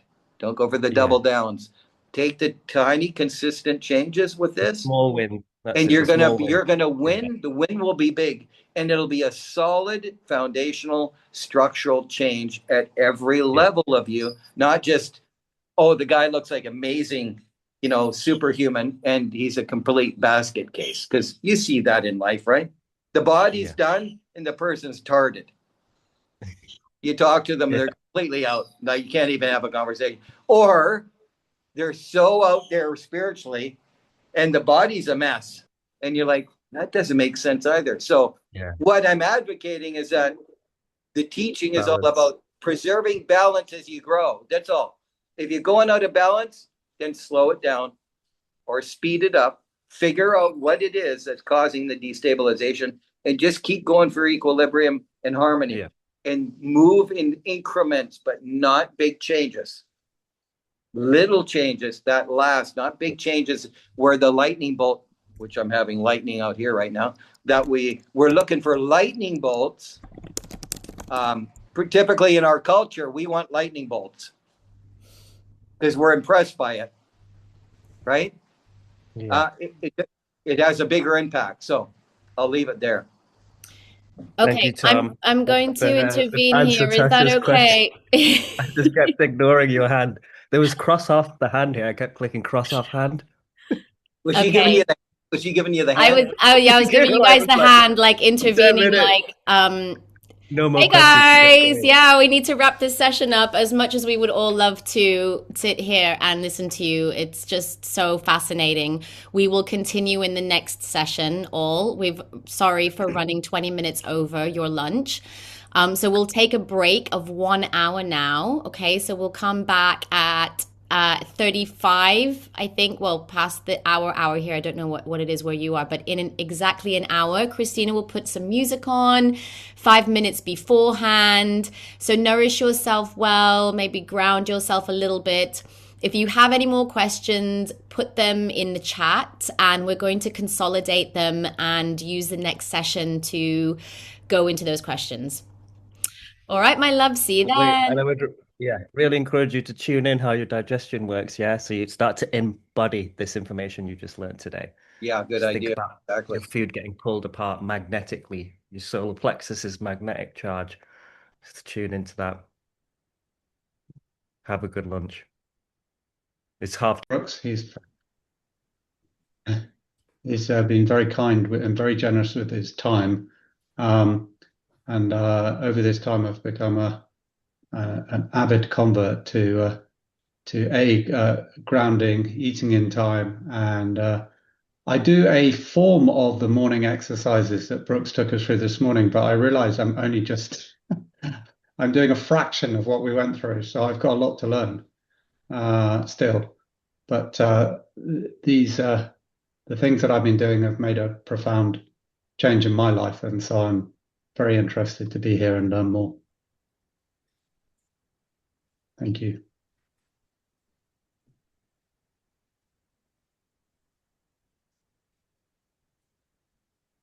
Thank you so much. Oh,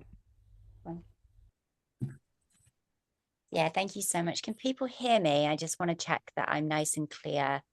Is that okay? Is it? Yes. Yeah, okay, perfect.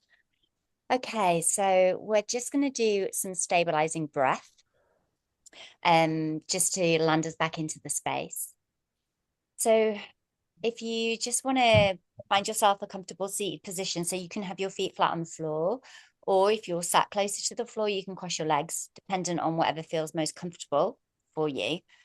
For those of you that may be familiar with pranayama practices, we're going to do Nadi Shodhana, which is breath of fire. So for that practice, you need to make sure that your seat is nice and grounded, and you're going to be elevated up through the spine. So a really nice straight spine, just lifting your crown up to the head. And then bringing your index finger and your middle finger together to create an extension of your pointer finger. I'm going to bring that and nestle that into the third eye here. And we're going to close off the right nostril. And you're going to inhale through the left. And that's going to happen automatically. More of the effort is going to be on your exhale, which is going to be through the right. And you're going to draw the navel in and up so that you're just massaging the solar plexus as you exhale.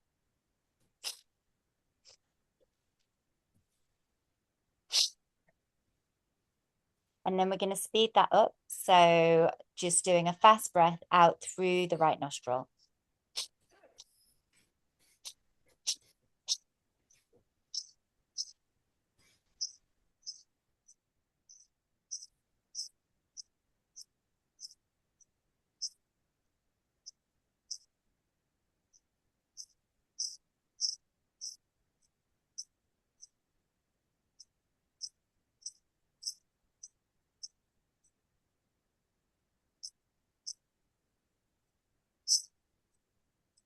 And exhale fully.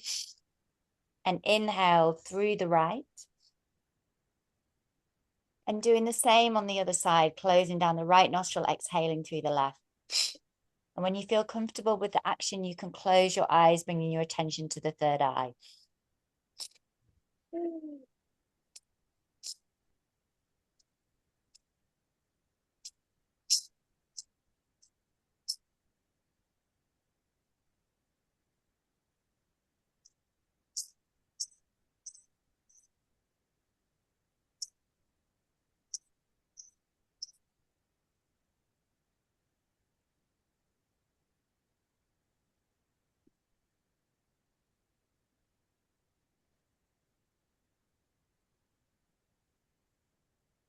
And exhale.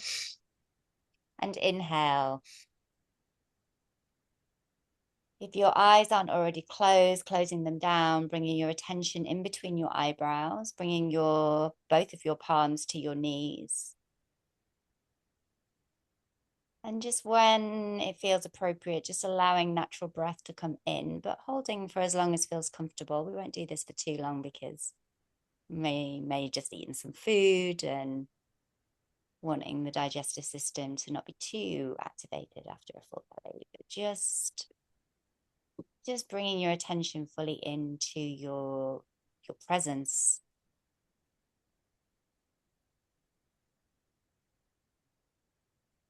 And maybe noticing that even through just probably even 20-30 seconds of doing breath on either side, of how that brings alignment into the system.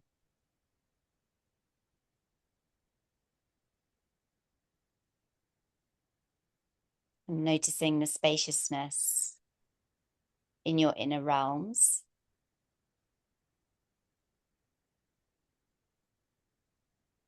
And just allowing your mind and your energy to come into stillness as we ground back into this constellation together.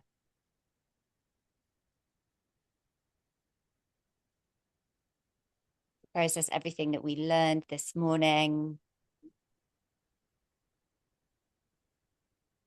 All the different energy centers, the different bodies, how that's all working as a system.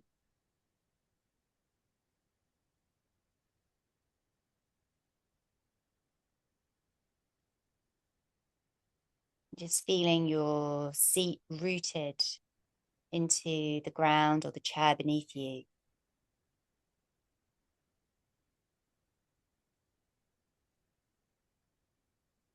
And then slowly just allowing a little bit more of a profundity of your breath to just deepen, the belly to expand. To bring your awareness back into your body and to really feel yourself as we move into this second portion of teachings today.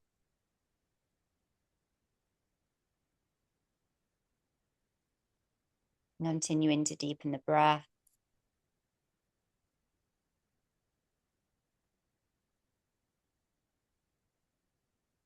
And your next inhale, opening your eyes gently and coming back into the space. And just taking a moment to maybe just stretch out your limbs, move your body a little bit, just opening up the chest, rolling the neck, whatever feels really good and whatever your body needs in this moment, just giving spaciousness to land in as we come into cohesion together once again. Thank you so much. Thank you, Tasha, Brooks. I shall pass back to you guys. Thank you, my dear. So for you all, that was Nadi Shodhana with Breath of Fire. It is another practice similar to what Brooks was sharing with us today, more of an intentional, stronger breath practice. In the yogic tradition, we traditionally do this as one of our first practices of the day. It's part of our meditation practice. So after we've taken silence, We do this breath practice as part of our awakening our energy systems and stabilizing the nervous system. It works to balance the left and right hemispheres of the brain. And we will talk about that more. I will be interviewing Brooks on that at another time. We're giving you so much today. We can't explain everything to you, but recalibrating the left and right hemispheres of the brain is another little jigsaw piece in this puzzle of energetic stability. So we wanted to introduce that to you. It's also a wonderful way, well, it's a, a very powerful way to re-energize yourself when you need that energy, when you're working, when you're at the computer, when you're going into meetings, that kind of thing. And so we'll share a little video following this session with that practice so that you can have a go at it and see how that feels for you. So I would love, before we go into the next session, I would love to open up any questions specifically about the morning routine. Anything with regards to, and we will share the video of the morning routine as a standalone video. I'll make sure that that's there so you can just press play and follow it along in the morning. But if anybody has any questions about any of the movements that you'd like to ask Brooks to clarify for you, now is the time. So please just go ahead and unmute yourself. And let's keep it to the kind of physical and technical elements. If there are any questions around some of the deeper teachings, then just please let us know or drop it in the chat and we will find the appropriate place to put that or to answer that. So, any questions? I have a question. Great, Maisha, go for it. I think one of my questions would be like about the order. Like, is it wake up, silence, go into movement, and then fire breath? Should we not drink water or coffee or anything before starting the movement? Like, is this how we nourish ourselves first thing in the morning before anything else?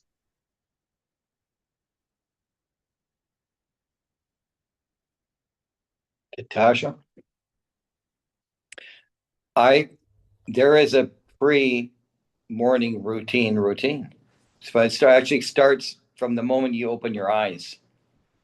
So you're right. Your intuition's correct. There is the best to avoid any stimulants if you're going to do anything like meditation or process like that you would hold off on things like coffee or stimulants for sure, because you're going to find that your blood pressure is going to rise up a little higher and your mind's going to get a little more active, and it's going to be more difficult to get centered if you're going to do any kind of meditation work. So yes, there is a process that precedes that too. Water's fine, not too much, or you're going to find if you're going to do breath of fire and practice that, you're going to feel that. It's going to be difficult. So you're better off keeping it real minimum, like 2 or 3 ounces if you need to have a sip, if you're going to do any kind of breath work in that. And then after that, of course, have some water and begin your day with your eating is fine. Great, and just to jump in there, I mean, if any of you have got a routine where you do some kind of meditation or breath work before you get into a physical routine. So I know Christina and I are likely to get up a bit earlier, do our meditation practice, which includes pranayama as well as sound meditation. And then we'll do our morning routine after that. And so, Brooks, I'd love to get your take on this, but for me, what I normally do is I keep it really minimum with the water. I have enough water to feel like I've cleansed myself without taking too much in. I do my meditation practice and then go into my physical routine and then go into my purple charge foods. And we're going to be talking about this, the coffee, the cacao, the nuts and seeds and so forth after. And I think that's what you do, Brooks. You go and do your morning routine on the beach, and then I know because I get the call from you from the cafe where you're having your coffee and your chocolate. Is that right? That's right. Yeah, I agree. I don't typically have anything before I go. A little bit of water, maybe a couple ounces, and then I go off and start my routine. But you can start your routine, like you say, in bed. The second you open your eyes, because we're looking at like when you open your eyes and start the thought process, you are moving energy. And where you put your attention is going to set the tone for the day, isn't it? If you're starting to think about all the things you have to do and what stresses you, and you're already adrenalizing before you got out of bed, you're already creating a state that you're going to have to work at some way of mitigating later. It's going to be a little bit harder because you're going to put yourself into an excited state or an anxious state from the moment you open your eyes. So there is a routine, but that's another conversation. Before the morning routine that I do at the sunrise, I have another little, let's say ritual that I do there because it precedes that. But in an ideal world, yeah, you would get up and do your spiritual practice first, right? That would prepare yourself and your nervous system, and then you would be ready to do some physical work. So, of course, you guys have to figure out how to adapt this because some people, they only have maybe 10 or 15 minutes in the morning to do something. And for those of us that have a different lifestyle, then we have maybe hours, so we can do everything. So you got to try and figure out what you can fit in your morning routine, integrate it. That's going to give you the most leverage. And yeah, I would be doing probably if time was really restricted, I would wake up and before I got out of bed, I would do the pranayama. I would do the breathing. I would do the slow breathing, try and get myself awake a little bit, and then of course the fire breath a little bit for a few minutes, and then some routine. Even if I couldn't get outside, if it wasn't even an option, I would still be as much fresh air as I could on my body, the least amount of clothes, and I would be doing the routine. And to keep it, if you say I only got 10 or 15 minutes, then you use the 15 minutes, but you make that your routine without going, I may as well not do it. Just do it. And then if you have more time later on in the day, at the end of the day, continue and go for a walk. Because there's more to this routine than just that routine. I have to give you something, but it evolves. And it involves more vigorous movement depending on the condition or the pathology. Because remember, this is almost like a medical prescription, for advanced living. So there's more things to do, such as what Natasha and Christine are talking about. There's more advanced movements, of course, more complex challenges to integrate the body and into this place because you just woke up. So you have to collect yourself back into this dimension, and you have to go out and go to war sometimes. So no, to be in a centered place, a calm place, when you're going to go out to do battle in the modern world, it's pretty important to be able to go do battle with a low heart rate and low blood pressure. Put it that way. Thank you. Any other questions? Yeah, I have a question. Obviously, depending on where you are in the world, the eating in time and doing the exercise routine, such that you're doing the exercise routine as the sun rises, it means that you can be in a situation like currently where you have to eat. If you're trying to eat in the 6 to 8 o'clock window, you have to eat and then exercise afterwards because otherwise you can't make it work around sunrise. So, but presumably that's fine. Yeah, you have a window of opportunity. Remember, like when you are in front of the sun, you are collecting that charge too. The biological portion, some people say, well, I only have time for coffee. Well, you're not going to get the same nourishment as having maybe some live food, but you are activating that circuitry by having that charge at that time. You're also getting that charge by being out in nature. Because that is, you're exposed to that frequency. So you're getting the frequency from the nature or you're getting it from the food too. So I would say the live food, live berries would be more in line than a coffee or chocolate, but so there's orders of degree that would be more beneficial, such as live food is going to have more electrics than frozen food. Frozen foods have more electrics than dehydrated food. It'll have more electrics than overly cooked and processed food. So there's degrees of benefit there too, and the way that you organize your day. Well, should you eat before? Well, you could do a quick little routine and have some berries and yogurt and a coffee when you leave on your way to work in your car or whatever, or the bus or wherever you go. So you can organize that. It's not imperative. It's not a deal breaker. Put it that way. Right. Yeah, because in the current environment, because I try and do that morning routine, the exercise outside as the sun is rising, that means have to be outside at about 8 o'clock. So I would eat between 6 and 8 o'clock, the purple charge, and then Right. head outside because it's dark, but between 6 and 8 at the moment.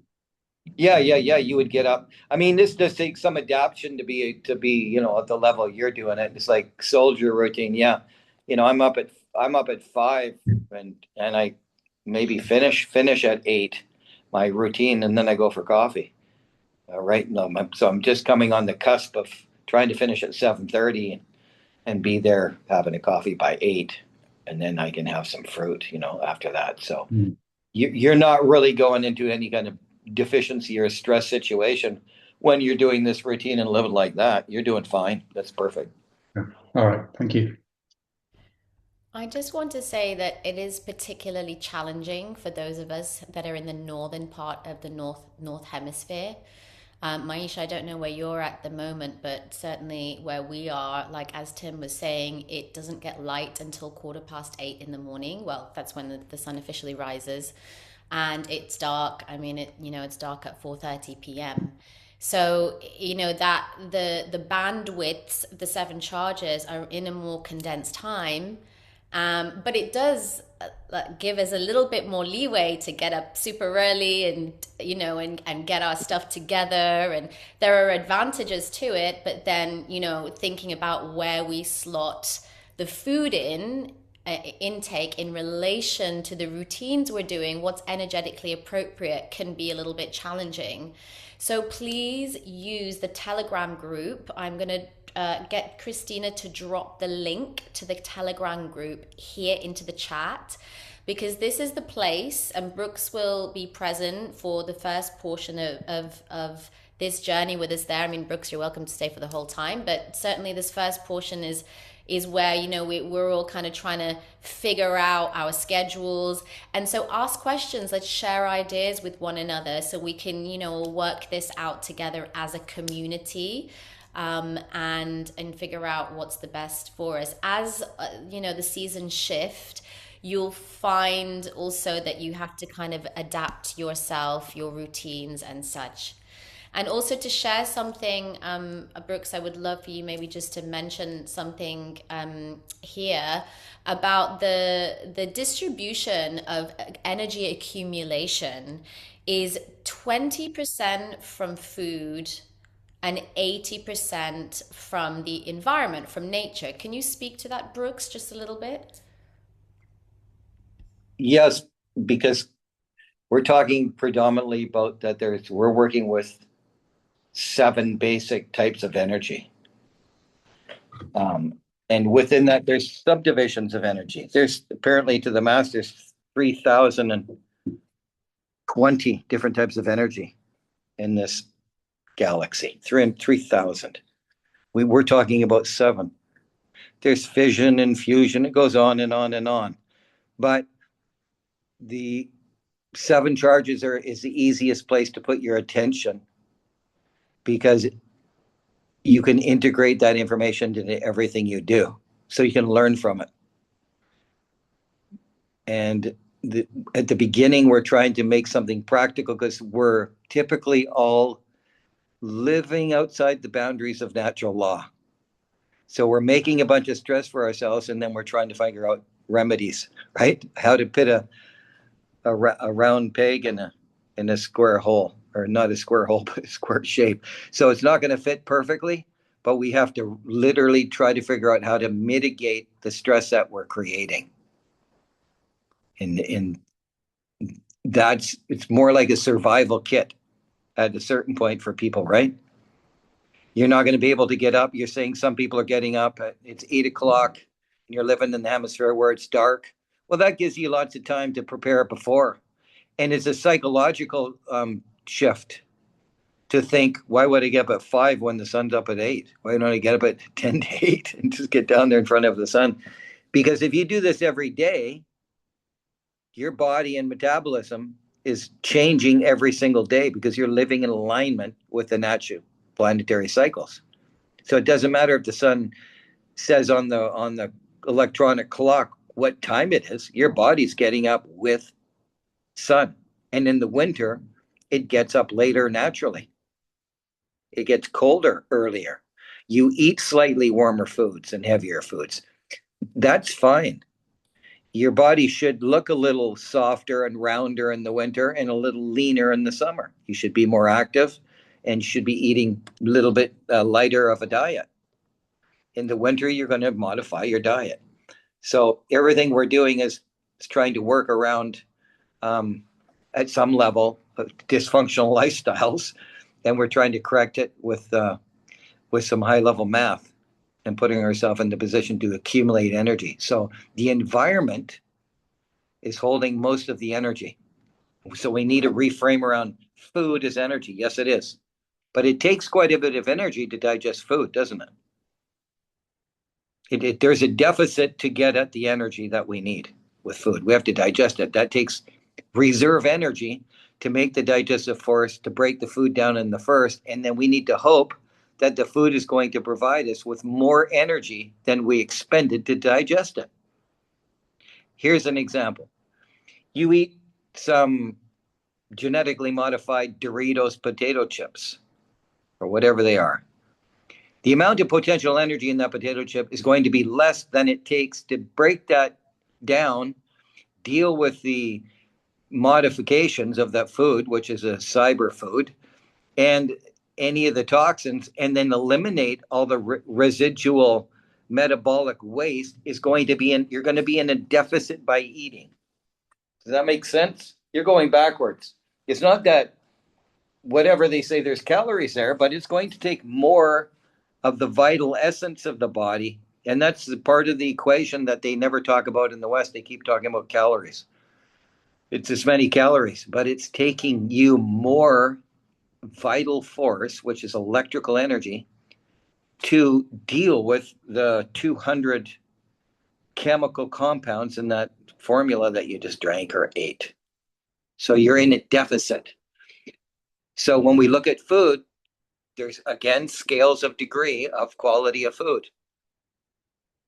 Racially, there is. We all have different backgrounds and genetics. There's some partitions in there. There's some between men and women. They need slightly different profiles. Women need a little more minerals because they lose blood in a different way. So there's things going on there that we have to go, okay, how do I accumulate energy? Most of it is going to happen from the environment. Water is huge. Everything, all the energy moves through water. It's 70% of the structure. It cools, it cleans, it nourishes, it holds electrics. It's critical to survival. We're basically splitting water, hydrogen and oxygen, down for mitochondrial energy in the presence of light. Think about that.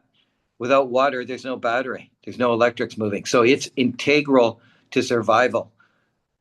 That's why we're talking about food. We talk about live food, wholesome food. It's got water in it, and the water is structured, and it's got electrics held within that cellular energy of the plant. It's a unified field, hopefully. Nowadays, probably you only get 20% of the nutrients and nourishment from the food that you're eating. So you're eating it, but you're getting 20% of it because it's been so badly violated through the whole process. By the time it's on the plate, through the various processes, there's not as much there. So your body's got to go into a different level of functioning, it's got to transmute something from nothing almost. It's got to do a lot of magic shows combining different compounds and frequencies in order to make a complete sentence or paragraph so that it can regenerate new cells. Does that resonate with anybody? So that's another level of distinction to think about food. If you are looking for more energy to accumulate, it's going to be, like we talked about, movement. Why? Because movement is respiration. If you want to lose weight, breathe. Do the fire breath. You don't need to do cardio. You need to breathe. You can prove that to yourself. Do 100 days of fire breath yoga and sit down and do some basic mudras and kriyas, and you'll lose a whole bunch of weight. Now, it might not be the weight you want. You'll lose some body weight, but you'll lose muscle too. But what I'm saying is that we're moving energy with breath and an intention. So we have to reframe the way we look at energy. Food is one form of energy. It has the 7 charges. It works on the structural component of the body. And then we have the other components of the air and movement and light and earth and water. That's the big hammer here. So keep that in perspective, that the environment is huge. The external environment is a huge source of our ability to accumulate energy and hold energy. And then our mental and emotional and physical regulation of output is critical, that we understand. Don't waste time thinking about things you can't change. I mean, you can contemplate that, but it's important to contemplate the consequence of the thinking, but don't drive it into the emotional body and turn it into a program, because you're going to discharge so much energy. It's going to be very difficult for you to accumulate enough energy because your output cycle is going to be far too great, and you're going to wake up tired all the time, wondering why you're tired, thinking I'm working out and I'm eating and I'm drinking water, but you're discharging so much energy mentally and emotionally that physically, where we want to go to, how do you know when you're moving into depletion? How do you know when you're stable? This leads us to this conversation. Why? What does it feel like? What does it look like when you're destabilized? Let me ask everybody that inside your mind, and type into the chat, how do you know if you're destabilized? What's 3 things that you would experience if you were going out of bounds in your performance as a human being, mentally, emotionally, physically? How would you know? What's the signal you get? When do you check? How do you calibrate? Yeah, just throw it in the chat, because this will give us a little bit of frame of reference of where your attention is. It's not a test. It's just it's a calibration technique to see how your system's processing. Okay. Yes. When I can control the way, I didn't see all of that, Betsy, but when I control the way I feel or react. Okay. When I control the way I react, there you go. So the signals, we know the order is through the mind, because the mind most often activates, yeah, exactly, fatigue, worry, lack of concentration. Exactly. So we have some ways that people are calibrating. One is when I can sense the way I react. If I'm reacting like really quickly and impulsively, that the mental and emotional bodies are destabilizing. I can't hold enough emotional energy to not react. Like the sensations coming from the unconscious mind, it's called the reactive mind, and it just throws an unconscious pattern from the past into the conscious mind, and it elicits an emotion faster than you can blink, and it floods the chemistry with adrenaline or cortisol or whatever hormones related to that pattern. And it's already done in 1/10 of a second. So it's happening way beyond the conscious mind's ability. It can't even stop it. It's too fast. It processes at another level. So by the time we're aware of it, it could be 3 minutes down, 10 minutes down the road, and we already got heart palpitations or anxiety. Another one, people say, well, I'm tired. Like, Roop, how do you know when you're depleting? I'm fucking exhausted. I'm yawning. I'm 2 a.m., mate. Yeah, exactly. Exactly. This is the awesome metaphor, right? And this would be normal for people to go, I just got to get it done. I just got to get it done. I know, understand. So when you wake up and you're tired, I use a squeeze test with my hand. I squeeze my fist. If I wake up and I can make a really tight fist and it feels solid, I got recovery. Even if my body's like, oh, I could use more sleep, I don't care. That hand goes. I know the energy's there. Of course I'm tired. I just woke up. It's 5. Of course I'm tired. I don't ask myself, how do I feel in the morning? Never, because the answer is tired. I feel tired. I'm supposed to be. I just slept, hopefully, or maybe I didn't. Like last night before, I woke up 12 times. I mean, this whole week was a no really deep recovery in sleep, but I felt fine all day. But so you have that, Tim. You feel fatigue. Maybe you feel dry eyes. Maybe you feel a little anxiety. Maybe your heart races. You can't concentrate. You're irritable. You pick quick energy foods like sugar because you don't even have the ambition to cook a proper meal. Now, these are leaking into our lifestyle, aren't they? If we're not recovering, are you going to cook yourself proper meals every day? You're going to get up and start juicing grain juices and fruit and cutting, prepare? No, you're just going to go coffee, muffin. That's better than a donut. And you get into this cycle. So we have a way that when we're not stable, we're making worse choices. Tell me, what's the possibility of being stable electrically, hormonally, chemically, mentally, emotionally, physically, when you're not getting adequate nutrition? What's the probability? What's the probability that you're going to be stable if you're not getting adequate recovery and rest? What's the probability that you're going to be stable if you're in a work environment that's extremely demanding and stressful at every level, or there's financial stress looming for 40 years? Now, it's pretty easy to see. You would say that lifestyle ain't working, but they're in it and they might not see a way out, right? Survival mode takes over. Survival mode is where you're adrenalizing all the time. You're just constantly hitting adrenaline and cortisol. And those are the bodies that pick up a big layer of belly fat around the umbilicus, right? Around the belly button, there's a roll of fat on that body because that 3rd generator and the 6th generator, they're partners. And when you overthink, you overstress, you affect digestion. When you affect both of those, this 6th generator controls adipose body fat because it's a hormone reaction. It's not because you're eating too much, because a lot of those people, if you say, do you eat a lot? They go, no, but look at the fat around my belly and my hips. It's like a tire. And it's not because they're eating too much calories. It's because the body's really desynchronized, and that's hormonal system, this gland, pituitary pineal, it controls adipose body fat. So the person's stressed, over processing, and it's affecting their gut. They're either going to impulsively eat or they're not going to eat. There'll be an imbalance in the appetite. It's not one is better, that someone doesn't eat and they're thinner and they must be healthier, or someone eating too much and they shouldn't.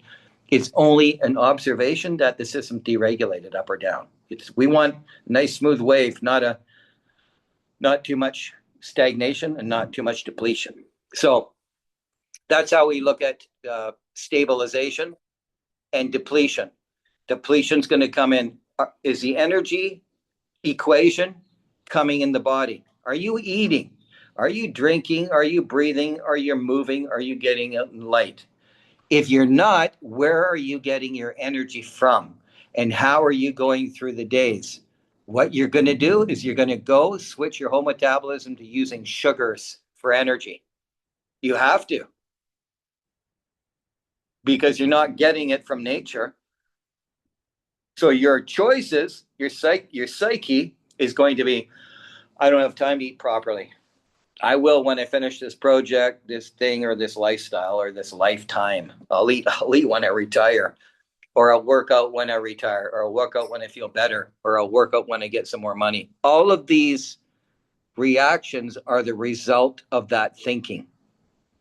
So you see that this is more like a circle rather than a procedural list.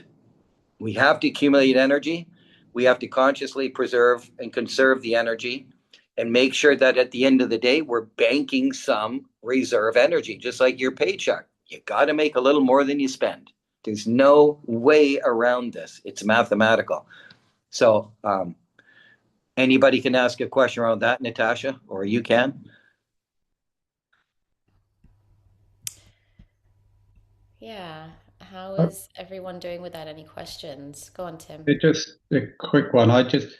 Brooks, you talked about food, water, movement, light, earth, and breath. Is that, have I got it all there, or is there anything else?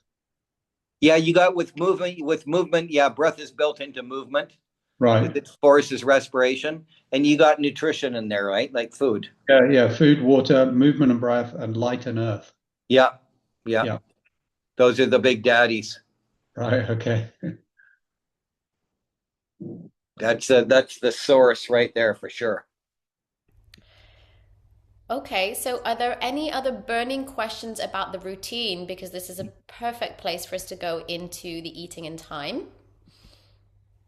I just have one more question about the movement part. I noticed that once we were like done with the top half of the body, I can very much feel the difference between the top and the lower. Even after we finished the lower, I felt better, but I still felt a little tight and balanced. Yeah. Is that when I just like pay a little bit more attention? Like if I did 9 above and 9 below, do I increase it? Yeah, and you know what you're probably noticing, which is this is great, is that you're probably noticing you're not outside on the ground doing it.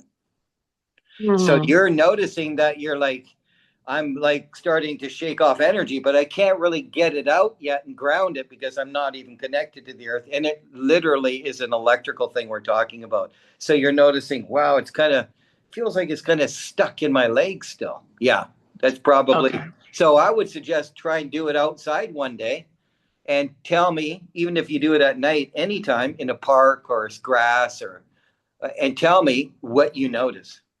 Okay, great. Thank you. Welcome. Yeah, just before you move on to the next bit, that I was waiting for you, Brooks, to start talking about how the interrelationship between the pairing of the generators, because I think that's really important. Another aspect I think it's the first time we've actually gone into that today.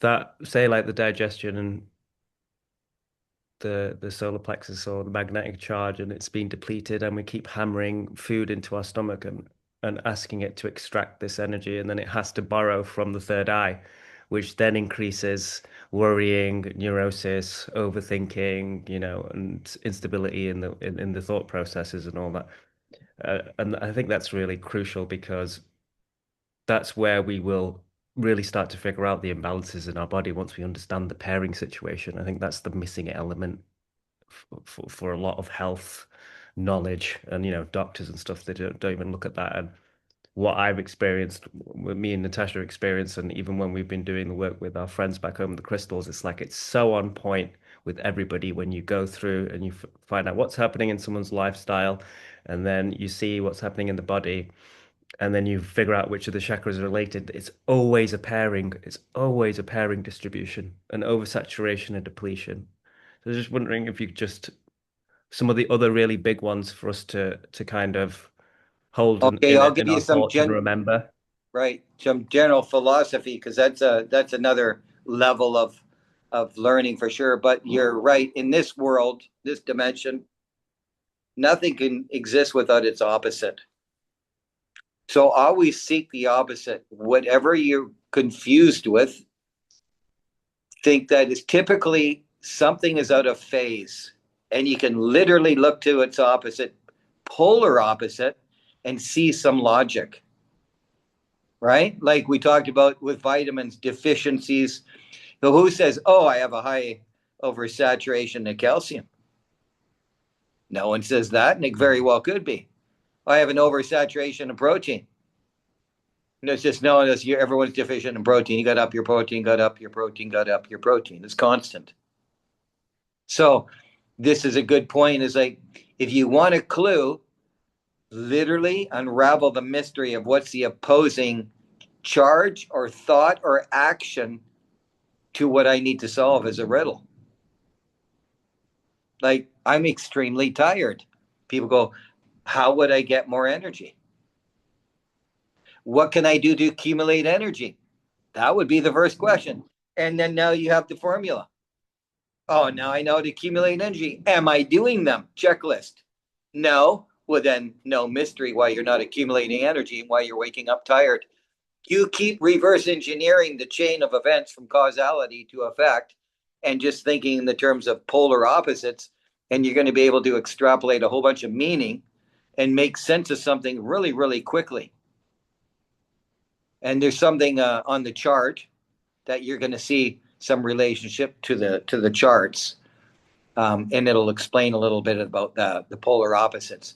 That's quite an in-depth study right there, because that's kind of like a very strong diagnostic method of diagnosing energy balance.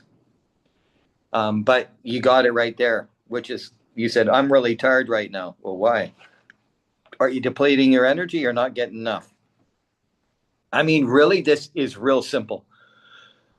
You go into the Western mind about minor details and this pathway and the mTOR pathway and all this stuff, and it just goes on to stupid land. It doesn't lead you anywhere constructive, and no one can make sense of it. Not a PhD. Nobody can do anything constructive with. I think it's the mTOR pathway or it could be the mitochondria is not puffed up enough and spinning. It's like, really. Let's go to the basics. Here's the five. Like Tim, you just said them. Do you have check on all those? There's no need for me to replace your car because your wife says the car doesn't start, so we should get a new one. Why don't I make sure that the batteries got a charge first, and then go down the chain and make sure the connections to the batteries loose. Let's fix that rather than buying a car. So this is kind of the way we look at the body. It's like, if it's losing energy, how do we accumulate energy? Check. And you'll rattle it right off right away. All of you will be able to do that today, right? Without knowing the opposing charges of the generators, which we will learn, but it's going to take a little bit more context to make it, because they're brand new. You're on the right path, but they're brand new, and it might spin them out a little bit about the opposing charges. But you're seeing a pattern now where you go with looking at energy, because there's always going to be if there's an overage, there's going to be an underage, right? There's a deficiency, there will be an overage, right? Like fatigue. There's an excess output of energy or a depletion, energy not coming in. It's really math. So it's good. Probably to me, it's maybe probably to you too. It's exciting to think that it's quite simple. Mm-hmm. Yes, and I just want to reflect. For me, as a trained naturopath, every so often I get into conversations with people who are still in the field, and what I realized last week was, on one dimension, the field of naturopathy and functional medicine has like grown, and I'm like, whoa! Like there is just, it's like so many more layers of complexity has been created. The number of additional training programs you have to go on to learn about all of the nuanced pathways, and biochemical pathways, and nutrigenomics, and there's just so much. it's just getting really, I feel it's getting really out of hand, and we're moving so far away from the simplicity of the basics of understanding the simplicity of the system, of getting the foundations right before we even bother, going into those fields. And actually, with regards to how we work with this professionally, even, a lot of the time, and if Brooks is always saying this to me, he was sending me in the message the other night, it's like, we just follow the protocol. We just stabilize, detox, rejuvenate. We eat in time. We rise with the sun. We get the sunlight. We just follow the simple steps, and then we see what happens. And we almost kind of, and we're going to send you a quantic assessment to do a basic quantic assessment. So it's a self-assessment. And through that itself, you will start to, learn more, a little bit more granular detail, the different associations with the generators, with the mental, emotional, and physical plane. Again, this is all about the embodied understanding. It's not just about us delivering information to you. We're going to give you these tools to apply it to yourself, to learn it from the inside out. And you can then really kind of see for yourself what the foundations are. And we want to, we want to get a sense of the signs and the symptoms and where things are being depleted. Of course, we want to make those changes. But at some point, we actually put that assessment to the side. We put that analysis to the side, and we just follow the steps. And then we come back and we go, okay, where are we now? What's shifted? What's changed? And we come back and we revisit the plan and redirect. Exactly. That's exactly. Make an adjustment and then calibrate.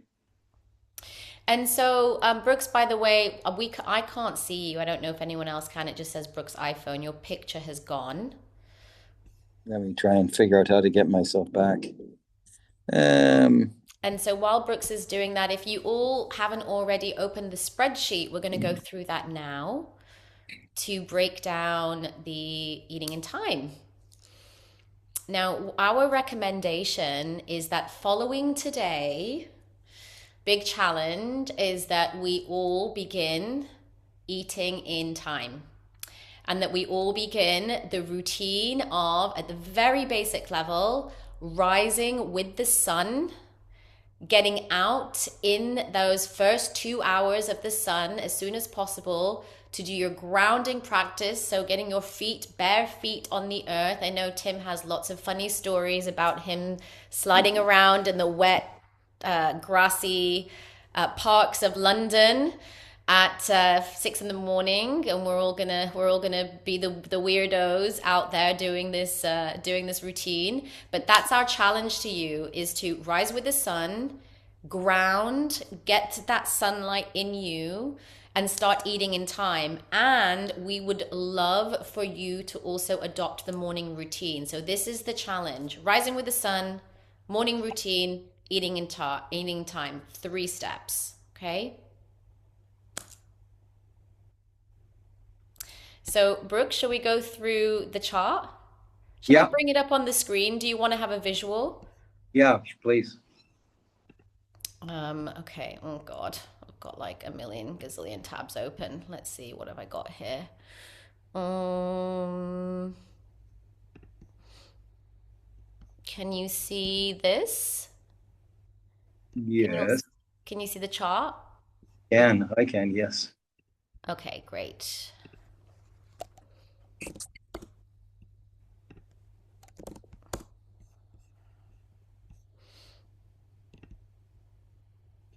Okay. Okay.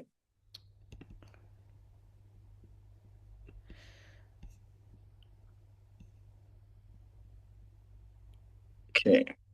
So there are 2 charts here. There's the quantic theory chart, and there's also the EIT chart. The EIT chart lays things out. It lays things out in terms of, it's like a Gantt chart for the full day.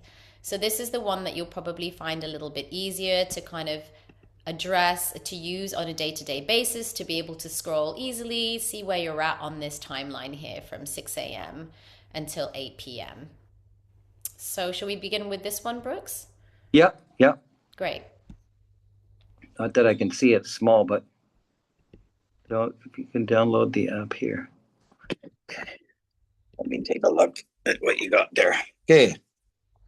You see the first charge of the day is the electropulsing charge. And from 6 to 8 a.m., this is the time, Tim knows that. All the nuts, seeds, cacao, coconut, fresh, coffee, rolled jelly, honey, nectars, natural syrup, and oleaginous oils. So all of those foods have that electropulsing charge. The best time to consume those, to open those circuits and nourish the associated systems, is between 6 and 8 in the morning.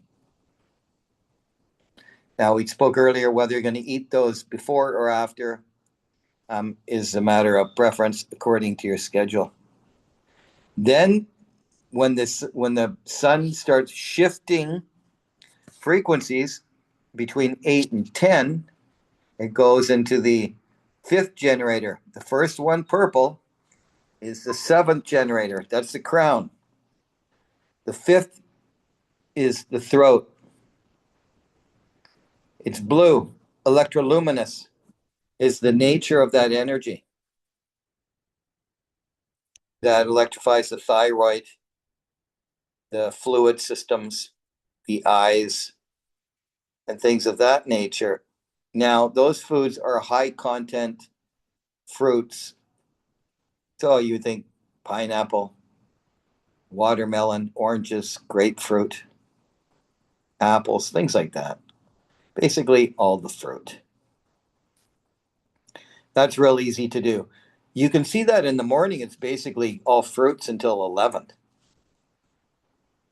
because they're high spin velocity fruits. The frequencies are very high in all those foods.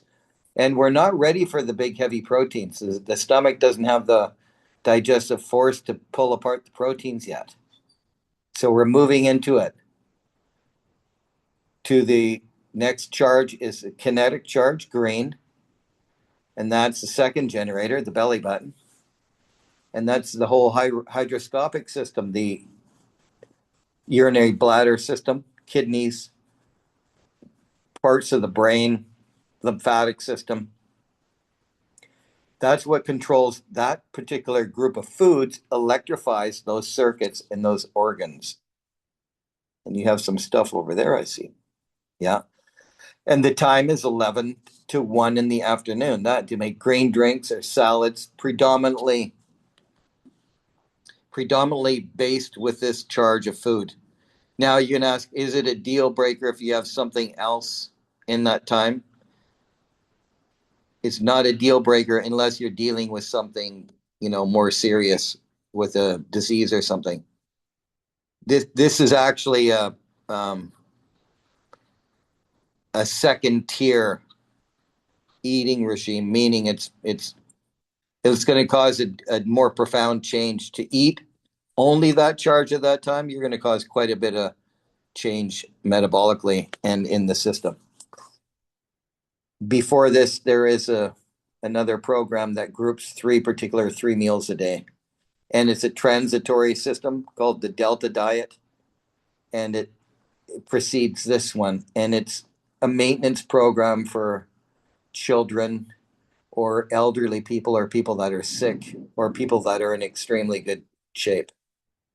If a person's very, very ill, you can't throw them onto this too fast. It's too much of a change, even if it's for the good. It'll destabilize them. The body, if it's got 50 years of bad eating, and then you throw in a bunch of voltage in it, it can cause some destabilization. So we would handle that a different way. But this document is good to give you an idea of what group of foods are eaten at what time, so you learn. And you also will learn how you feel, especially when you start getting into that green charge that most people are deficient at getting greens at that time, you'll really feel that surge of energy after the first two. And remember, the volume of the food is going to be relative to the level of vitality and health of the person. If the person's exercising a lot or running a lot or training hard or working out in the cold, you can scale up the volume of all these foods because you have more demand. If you're not really active and using your body at that level, don't eat such a huge volume of food. Okay, let's look at, and remember, you can make green smoothies, have steamed green vegetables. You can make green soups, things like that. Betsy has an amazing recipe base of amazing soups, a master of soups. And after 11 to 1, we get 1 to 3, and you see that it says red, electrothermic charge foods. That's all the proteins. That builds the muscles and ligaments and skin and hair and all that. And it rules the first generator, the reproductive system, the libido, the reproduction, everything to do with the glands, the blood quality. It's handled by the blood. It's a thermic charge, circulatory system. That's when you have the most potential to break down the heavy proteins. Animal proteins, fermented foods can act thermically. Sprouted foods can act thermically. Remember, we're talking about the nature of energy. So when you're thinking protein, you have a conversation that gets a little complex because you go, well, almonds are a protein too. Beans and rice are a protein too. Proteins in eggs, and it's in meat, and it's, yes, and it's in non-meats. We're talking about the type of energy that that food has. An almond is a protein, it has amino acids, and steak is a protein, it has amino acids. But an almond or a nut is the highest spin velocity, meaning those particles, the vibration of that is very, very high. It's like coffee. That's very different than an animal protein. And if you just overdid lots and lots and lots and lots of nuts, thinking they were proteins, and you're just drinking gallons of homemade almond milk and eating lots of seeds all through the day, you could cause quite a bit of a stabilization in the body electrically. I've seen it. And there's people that eat predominantly 90% of the first band of frequency, the purple foods. I'll tell you a quick little story so you get some context. A girl who travels around the world has a really big teaching, had been eating this way for at least 10 years. Coffee with coconut oil or fat in the coffee, and then she would eat chocolate and nuts. And then later on, she would have a piece of coconut. And then later on, she would nibble on chocolate almonds or some fruit and maybe a second cup of coffee in the afternoon. Maybe once a while she would have a little bit of protein, but wasn't really into protein. It went on for quite a long time, probably closer to 20 years. And at about 45 years old, she hit this place where she couldn't get out of bed for 3 days, didn't know what was wrong. And she said it'd been like that for 9 days, couldn't even get the energy to get up. And I said, well, first let's start the basics. What are you eating? And she told me her diet, and it was all electro pulsing foods, all in the first band of frequency. And she said, but I felt good all the time. Of course. I said, so is that eating candy all the time and say, I feel high all the time? Yeah, she was high all the time, but she never got any of the other charges until she depleted completely. Nervous system collapsed. So I said, get to the sunrise and get into the water. First day, phones me, I feel better. I said, drop all the first charge and then get on to eating in time. By day 3, she was like, I'm back. And she had a whole, like a world tour to do. And she continued it and didn't miss the tour. but it was literally, she'd caused such an imbalance that her body went into like chronic fatigue and she collapsed. So it's important to have all the charges, even a little bit. You can have a tablespoon of nuts, a half an orange, a cup of coffee, a little piece of chocolate. Don't pick one band of frequency and think it's okay to have more of it at the beginning. It'll naturally happen to you. You might feel an impulse to tunnel down on certain foods, but try and, if you need more calories, try and raise all 7 charges up a little bit in volume. Or if you need less because you want to lose weight, then try and lower all of them equally. Okay? So nothing's going to be over about 250 grams of volume of weight, protein, animal protein or fish or eggs, or try and rotate your foods regularly. Don't eat the same protein every day. Have chicken one day, beef one day, lamb one day, a different type of fish the next day, fermented foods and mushrooms one day, eggs one day. Rotate constantly and rotate your fruits constantly. Don't say, I only like these 2 fruits and eat them all the time.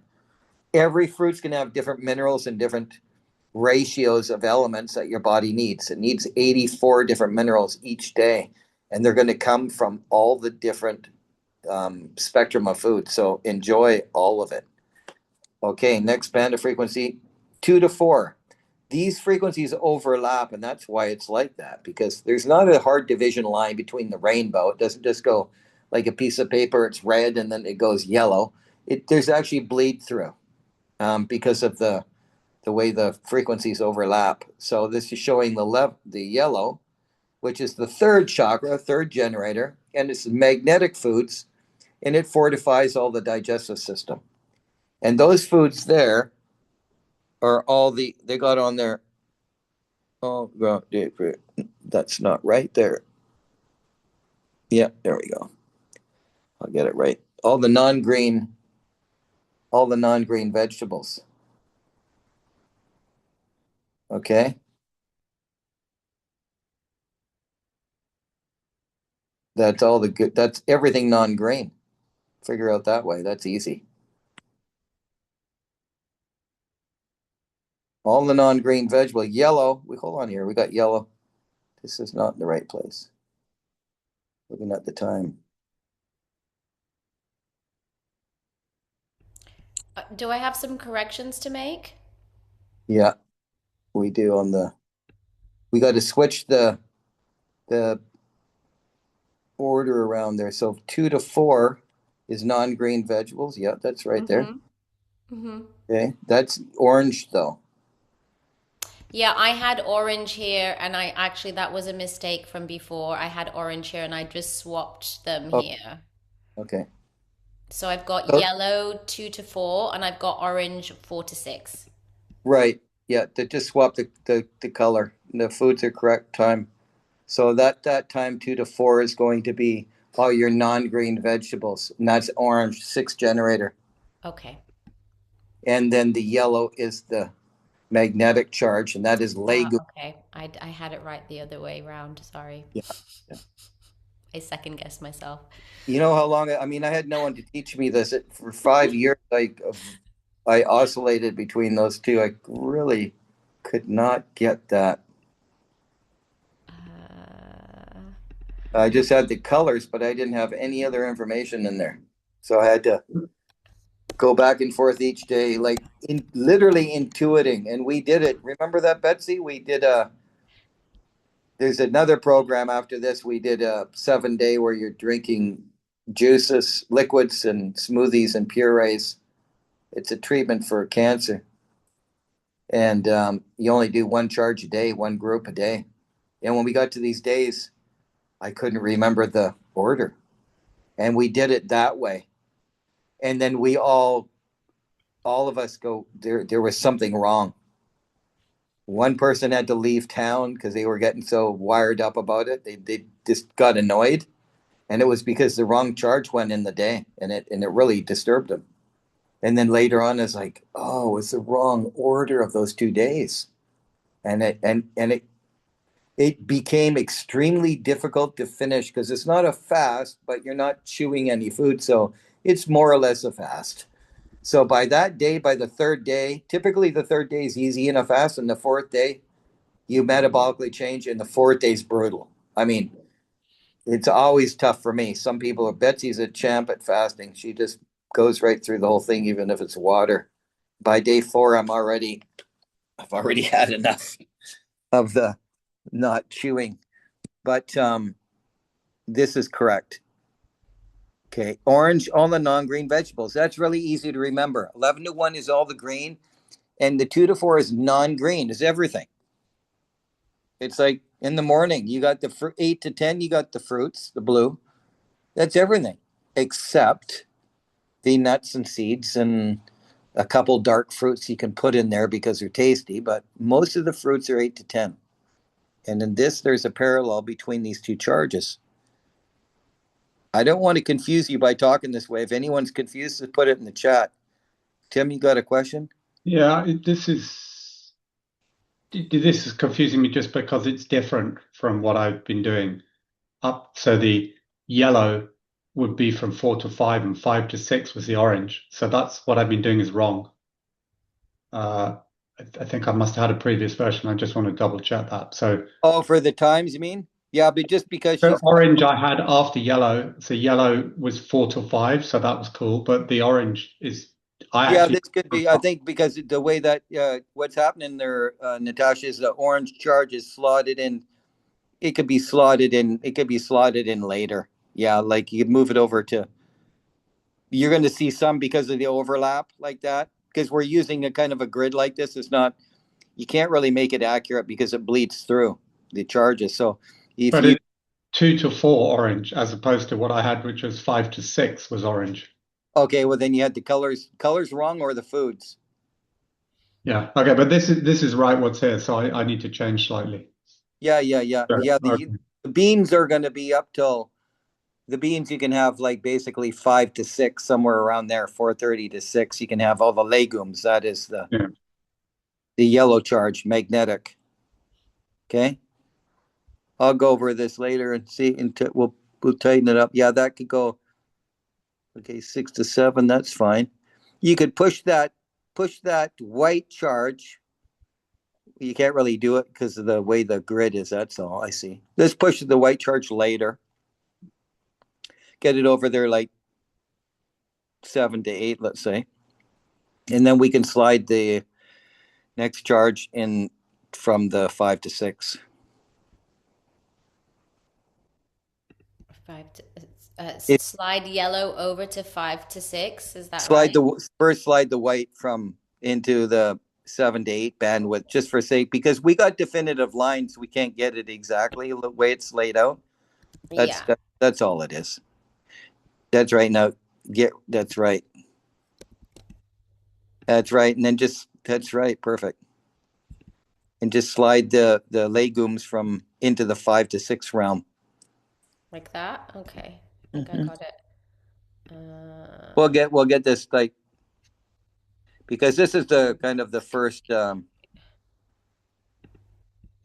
we go. Yeah, there we go. And then you can push the other one a little later too. Like this? Yeah, like that, exactly.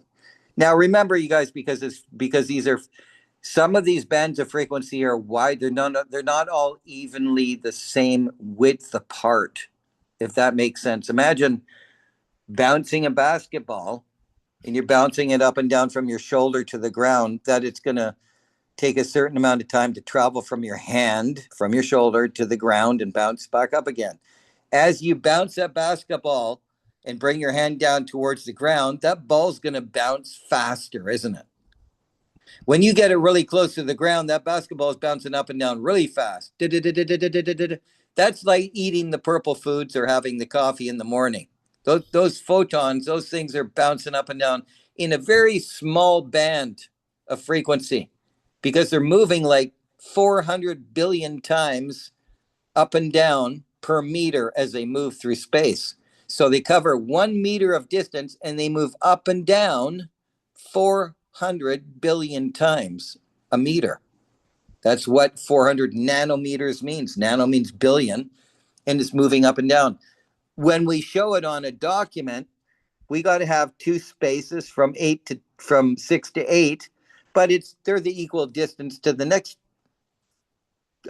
color of blue, 8 to 10, but it's not the same width. But we can't do that because this is a piece of paper with a program. But in real life, the band of frequency they're different heights. Okay, does that make sense? Or no?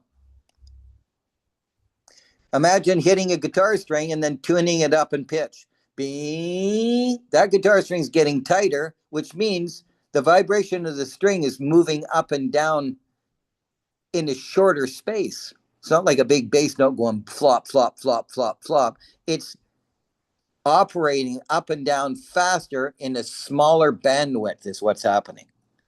And it's like that with foods. And since we have charts like this, and we can't really show the right relationship of the bandwidths, we're giving you a good approximation. But this is good. This is the way you got is good. 3 o'clock to 4 o'clock, 4 o'clock to 5 o'clock for the orange band. Let's go like that, 5 to 6, and then 7 to 8. That's fine. But from this, you can extrapolate the meaning. Yeah, 8, 9, 10. Okay. Yeah, there's just one extra column in there from the blue charge. That's all. Is this, I mean, yeah, just take that column out and you got 10, that's 10 a.m. So do we want the blue to go from 8 right through to 11? No, it goes 8 to 10. Just get rid of the 9. Get rid of the 9 number and put the 10 there. Okay. Yeah.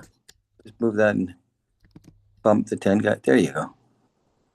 Yeah. You're good at that. Okay, cool. Great. There you go. That's it. So that's pretty clear. That's correct. Awesome. Great. You got it. Okay. Now that you've seen it this way, does anybody have any questions? Just so we clear up, we're not going to move forward unless everybody gets a basic idea of how this is going to work. 6 to 8. Okay. Yes, I do have a question. Okay. So for the most part, I can find something in every time frame that I do like to eat. But the white, the 7, 8 is where I'm like, oh, I don't like rice. I don't like oats or oatmeal. I don't like bread. I don't like most of these things. Is rice cakes, can that serve? I do like rice cakes. Yeah. Could that be? Okay, great. Thank you. Yeah, you can even put them at the beginning of that white time. At the beginning, like what time is it? Starts changing frequency around 6:30, and just have like hummus on rice cake, or the legume like spread. Hummus is awesome just because you can get the 2 bands of frequency in there, and then you're stopping eating by about 6:30. Depending on the person, people want to gain weight, they're going to maximize right to the end of the day and eat as much as they can. If people don't, if they want to reduce, then you could blend like that and just eat less volume. Oh, that's totally okay. Great to know, because I was wondering about combinations. So thank you. Yeah. Any other questions?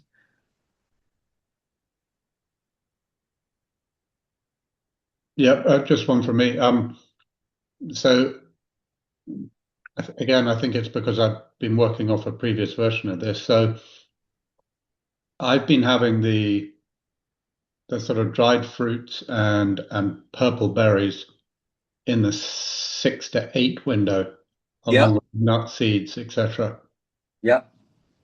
And then I've been having all the other fruits between 8 and 10. Perfect. That's okay. So that they can sort of, as you say, they can sort of bleed into one another in a way, can't they? Yeah, exactly. That's what I do for sure. Yeah. Okay. Thank you. Remember that this is a little bit more granular and specific than the introductory portion to this, which is called the Delta diet, where we group both those 6 to 10 charges together. And then we take a break until about noon, and then it goes into the green salad first. Half an hour later, we have our protein, maybe with some garbanzo beans or something on the side, because the person's digesting, they're living right, there's no metabolic stress, everything's working. Then later on in the day, they have their white foods at night, pizza or pasta or quinoa or oatmeal, or you can make oatmeal cookies yourself. Like, think about it. It's not, there's obviously order to the quality of the foods and the charges.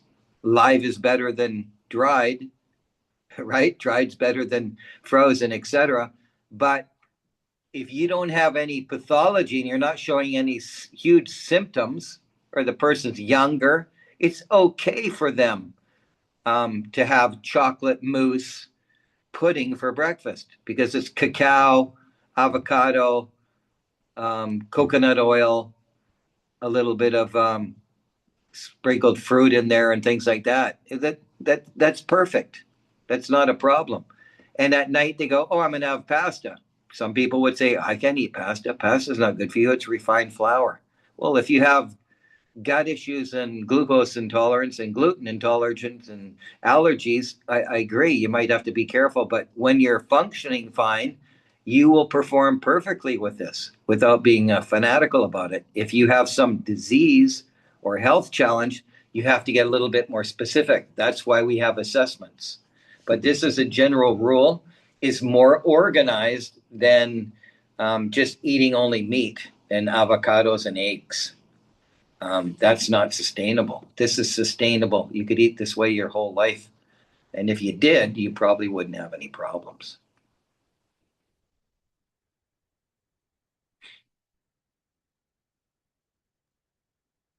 I do have another question. When it Okay. comes to working out at the gym, does that need to be considered at all in this time frame? I'm one of those people who ideally don't work out well when I have a lot of food in my stomach. Good. Um, so does just work out as I normally would? Yeah. Okay. Got, yeah. And you might want to feel people that are working out, and I mean, guys say, "No, I'm training for a triathlon." Okay, well then, is he going to need a little bit more protein than somebody that says, "I sit at the computer all day"? Yes, they will. I'm a world-class power lifter and I weigh 150 kilos, or I'm 310 pounds. You're going to need more protein than the average bear. Those are little distinctions, but those are like, you know, individual cases, right? Where the person's operating at another level. But as a general rule, you're fine. Just don't work out on a full stomach. Go on an empty stomach, because you cause a greater desire for the carbs after, and you release more growth hormone when you're training on empty. So you could basically induce more stress in a shorter period of time when you got no food in the stomach. So you can be more efficient, and then you can enjoy the food after. Yay! I like that. Sounds good, doesn't it? We have a little daily routine suggested chart here. I don't know if you remember, Brooks. I sent this to you a while ago. We can also tighten this up, but this was something that I worked out, and I think we put something like, this is just a suggestion of suggested activities. 5 p.m. here was a suggestion for gym.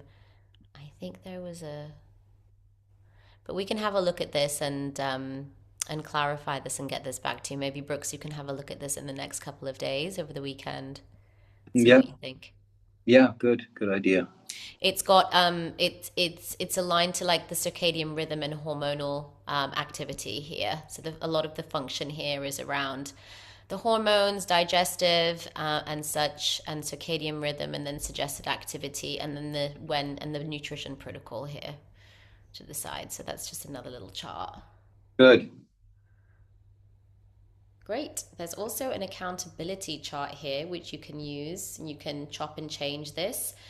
You'll have to copy this chart anyway onto your own Google Drive, but you can monitor your sleep quality, length, mood, energy levels, any signs or symptoms that you've noticed, activities you've undertaken, digestion, clarity of mind, strength, inner relating, and any general comments. We think this is a really, really great idea just to track and then be able to reflect back on your journey and understand really where this is taking you and where it might take you from here. Yeah, that's a critical piece of the puzzle. That. Yeah, absolutely. Yeah, then if you're desiring change and you have that in front of you, you're accountable to your goal. And if that's filled out, then you have a really good, accurate way to calibrate what's working and what isn't working too. Because when you're tuning in the body and at higher levels, you're looking to pick up a little more energy, a little more speed, a little more flexibility, a little more power, a little better sleep. And you're looking for small details now. We're not there yet, but that's where you're going to get to. So when you train yourself to go, okay, I just had my first meal, make a note. How did I feel after I ate? Slightly bloated. What did I have? Oh, that's what I had. Next day, I had it again. So bloated again. Next day, I felt bloated. Okay, there's something going on there. Switch it up. What did you? Oh, it left. Okay, well then those foods didn't work for you right now. Don't go revisiting them right away. So it gives you a little bit of awareness into your body, and this is what this is all about: is can you sense when your body loses energy? You eat and you lose energy. Oh, did you eat too much? Are you eating something you're allergic to? Are you eating out of time? You eating too late? Eating too fast? So these distinctions you're going to tune into, and the morning routine lets you tune into, yeah, can you feel your joints? Can you feel what magnetic energy feels like between your hands? Can you feel what heat feels like? That is a higher faculty that you need to earn access to. It's there, but it's dormant and it needs to be educated and trained and cultivated. And that's what this is doing. It's preparing you to basically, you can close your eyes and do a scan of your internal system and go, okay, I know what I need to eat today. I mean, I know the way I feel right now. That's the end of bread,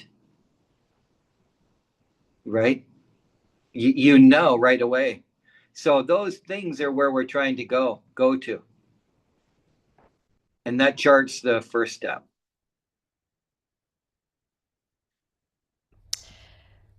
Great. So we are going to take another break and before we come back into our final session. But before we do that, are there any final questions? I just want to say that chart is super helpful. I've been like trying to work on some kind of habit tracker for like a few weeks now, so I'm gonna update this. Thank you so much for that. Oh, you're so welcome. That's a Wonderful. great little thing you got done there too. That's a good initiative.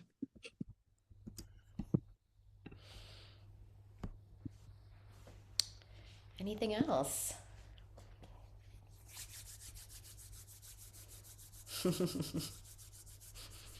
Yep. Good. Okay. You guys got a handful anyway with that. That should fire you up for months. Yeah. So we will let's take 25 minutes and come back and we may even wrap up early today. We've taken a lot of information in. This is probably one of the more info dense immersions because we just want to give you all the information so you can go out there and start practicing. So let's see if we can finish a bit earlier this evening. We will come back at it's 7:11 in the UK here. Shall we say let's come back at 7:35. Okay, we'll see you then. So let's just take a moment to just refresh ourselves. So I'm just going to invite you to just take your attention inside a little bit. Just for a moment to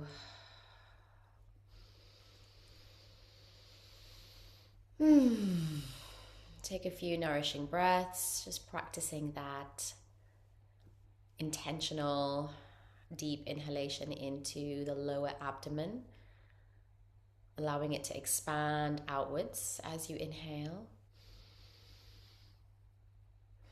And as you exhale, drawing the belly in towards the spine.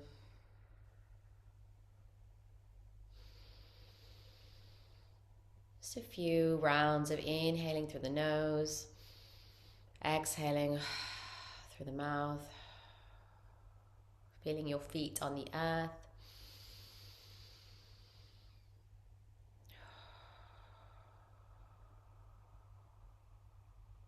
Just visualizing the earth's magnetic field drawing, magnetizing our energy down as we discharge any excess energy. And perhaps this is something that you simply command or that you can visualize, something that you even feel is happening.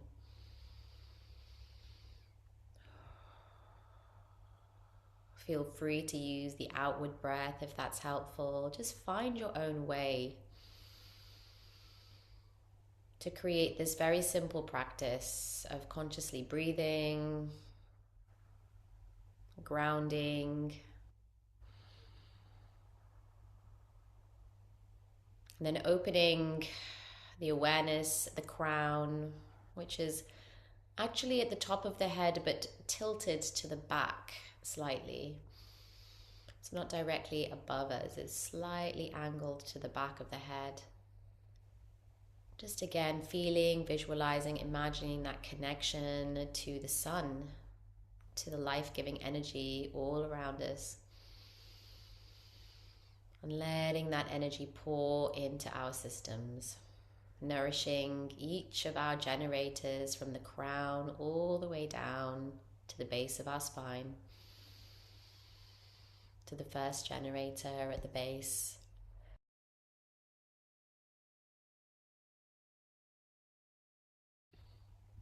Just allowing the breath as you inhale to guide that energy down your system.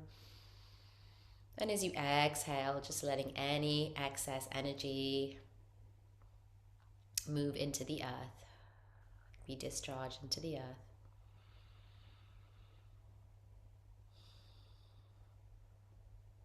And spending a moment here to maybe shake your arms, your hands, roll your neck, bring some movement in. Maybe even clapping your palms, getting some of that kinetic energy going, whatever feels right for you. Just to slightly energize, maybe even 10 seconds of breath of fire.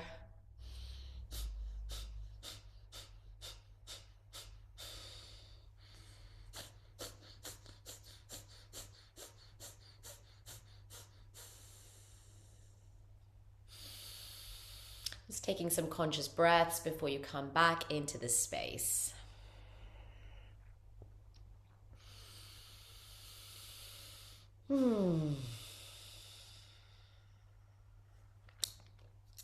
Welcome back. There are just a few of us left, so we will most certainly finish earlier today. I'm sure there'll be fewer questions.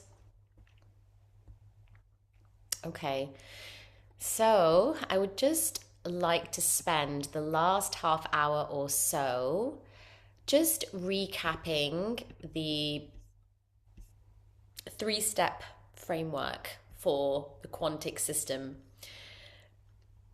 So I'm going to invite you to view a document that I made, a very simple document. I'm going to drop it here in the chat. Can I? Okay, there we go.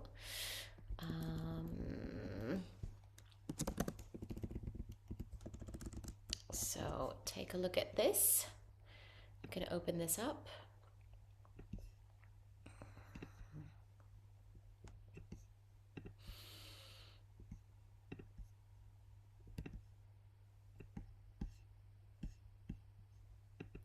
Just to open a space to clarify this 3-step protocol and to give anybody an opportunity to ask any questions around this. So we're talking about the stabilize, detox, and rejuvenation 3-step framework. So let me just make this bigger, centralize that. Now, Rup and I used to follow a very complex framework for our own healing work and healing work with our clients that was based on a combination of the naturopathic and functional medicine frameworks. And there are still elements of that that are really relevant, particularly those frameworks are really, those systems are really good for tracking timelines. And, you know, it is something that we use in this quantic medicine system. We do like to look at timelines to understand when signs and symptoms came up, what's been our history over time, just to get an idea and a sense of what's going on in the system. However, what we realized with the quantic medicine system is that this 3-step protocol precedes all of that and actually really is that fundamental, simple basis through which we can keep coming back and just remember that everything else that we do from here, every other assessment, testing, any observation we do is all supplemental. Everything fits within this 3-step framework. And if this is all we remember, then everything will come from this. Everything will fall into place very, very easily. It's the easiest way to journey with this kind of, all of this information that we're going to be learning through this lineage is to distill it. Where does it fit into the 3-step framework? That's the question that we're always asking. Where do these practices fit into this 3-step framework? And when we learned about the quantic system, we realized also that we have this analogy about having the recipe. So we had in the past, what we realized was that we had all the ingredients. So we had all the modalities, the practices, the tools, yoga, meditation, ritual work. We actually had all the ingredients, but we didn't actually have the recipe, and we didn't know what the order was, in which way to integrate these different practices that we work with together. And we had a sense, we worked it out. But the quantic system has really given us an incredible roadmap to give us a very precise way of working with the multidimensional human body, and therefore understanding what practices we integrate when. So this is what I'm going to take you through today, so that you have this as a guide, and that you can also contemplate it and maybe chop and change it, maybe amend it. And what I would love to see all of you do one day is create something like this that is appropriate for your own professional practice, so that you have a framework. And when you're working with your clients, in whatever way you work with your clients, that you go, this is the way that I'm applying the stabilization, detox, and rejuvenation framework into the work that I do with my clients. That's our wish and a potential goal for you. So the first thing is first, we always have this thing called step 0. And Rupa and I started incorporating this in years ago, when we realized actually that normally what we do is step 1, we go, let's just jump into the thing. Let's just go into deep healing. Let's just go to a medicine ceremony or do a really deep releasing holotropic breath work, or just dive straight into the parts or whatever. And actually, the step 0 is a really useful way to take a step back and really assess where we're at and meet ourselves where we actually are and address things like scoping out, how ready we are, how willing our system is. And a lot of the quantic stuff comes in here. It's really assessing like how depleted we are, how stable we are, all those sorts of things before we even go into the framework, before we go into the stabilization process. So this is really important, to just take a pause and to remember that we don't need to just jump straight into things, that we can take this time to really consider what steps we're going to be taking on this journey, setting expectations, setting goals, all those sorts of things. So I'm sharing this, it says practitioner flow, but this is really for self work and client work. Now, we're on immersion 1. The whole of this journey is going to be an unfolding deeper into our professional practice, of course, but we always start with our self-work. Everything that you're going to be learning here on this program is for you to first and foremost fundamentally utilize for your own growth and evolution. It's for your own self journey of healing, of wellness, of conscious evolution. And this whole thing is an exploration, an experiment in how we redefine what human health is, well-being and consciousness evolution, in light of this fusion that we're going to be bringing of futuristic medicine ways with also indigenous medicine ways too. We're also going to be working with some very ancient practices that we're going to share with you. But the idea is that there's a fusion taking place. And in some cases, what we are doing is we are overlaying the quantic system on top of some of the older systems to recontextualize. So we're not needing to change. What we're not saying is we're going to use the quantic system. We're going to change all that old stuff, all those indigenous medicine ways. Let's change it. Let's make it quantic. That's not what we're saying. What we're saying is we're evolving our culture. We're evolving the way that we even perceive ourselves as multidimensional human beings, as having these light bodies, and having to redefine how we even look at our health and well-being and consciousness evolution. And so in light of that, with this very futuristic science and technology and practice, what we can do is we can take this template and we can simply overlay it with some of the other systems that we've been working with, and just reflect and ask the question, like, look at it from both sides. Like, you have to like, remember in the old days when we were at school and it was like the OHP paper, the plastic paper with the printed, the stuff, and they would put it on the projector, the overhead projector. Like, imagine those two templates like this, and you look at it from one side and you look at it from the other side, and now just see, how do these frameworks, how do these templates relate to each other?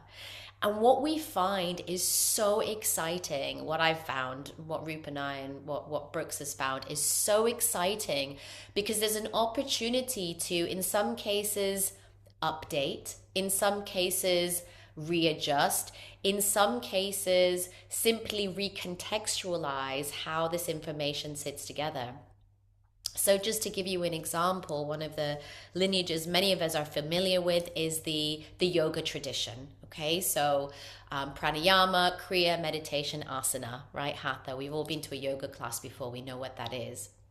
But now that we have this quantic system, it's so interesting to overlay it with the yogic system and to see where the similarities are. They both talk about the light bodies. In the yogic technology, we absolutely recognize the mental and emotional and physical light body. They both do follow this process of of stabilizing practices and then cleansing practices and then recalibrating practices. The yogic tradition has got that. And so when you overlay these traditions, you can see, oh, okay, they both kind of have information that enhance one another and that make each other make more sense. So I now feel like and I would love to know your take on this, Christina. I now feel that I now have a much greater understanding and embodied experience of the yogic technologies with the quantic medicine framework and template overlaid. It gives more meaning to the yogic tradition, to the practices and such. Christina, do you have anything to add to that? In the sense, yeah, definitely, I can totally agree with that. I think that it's like it's just deepening the understanding of the energy bodies and how the energetics are actually working. A lot of it, like you say, overlays perfectly on top of one another, and accentuates a lot of the teachings that we've had from our teacher in India. And I guess it's the differences, because I've only been working within the quantic model really like consistently for about 4 months now.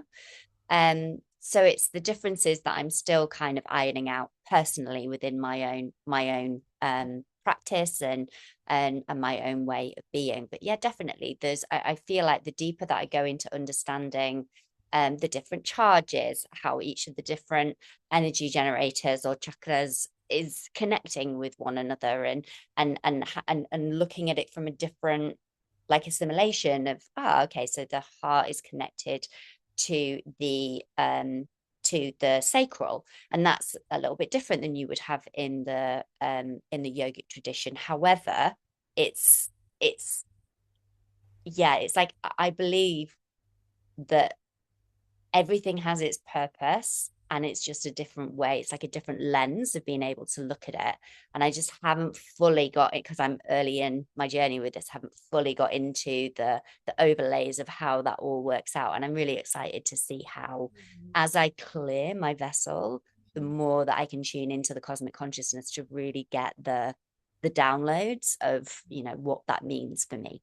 So yeah, it's early in my journey with it, for sure. But yeah, I would agree. It definitely is deepening my understanding. Thank you for calling me into the space. Yeah, and I would also let's see, participants. Okay, fine.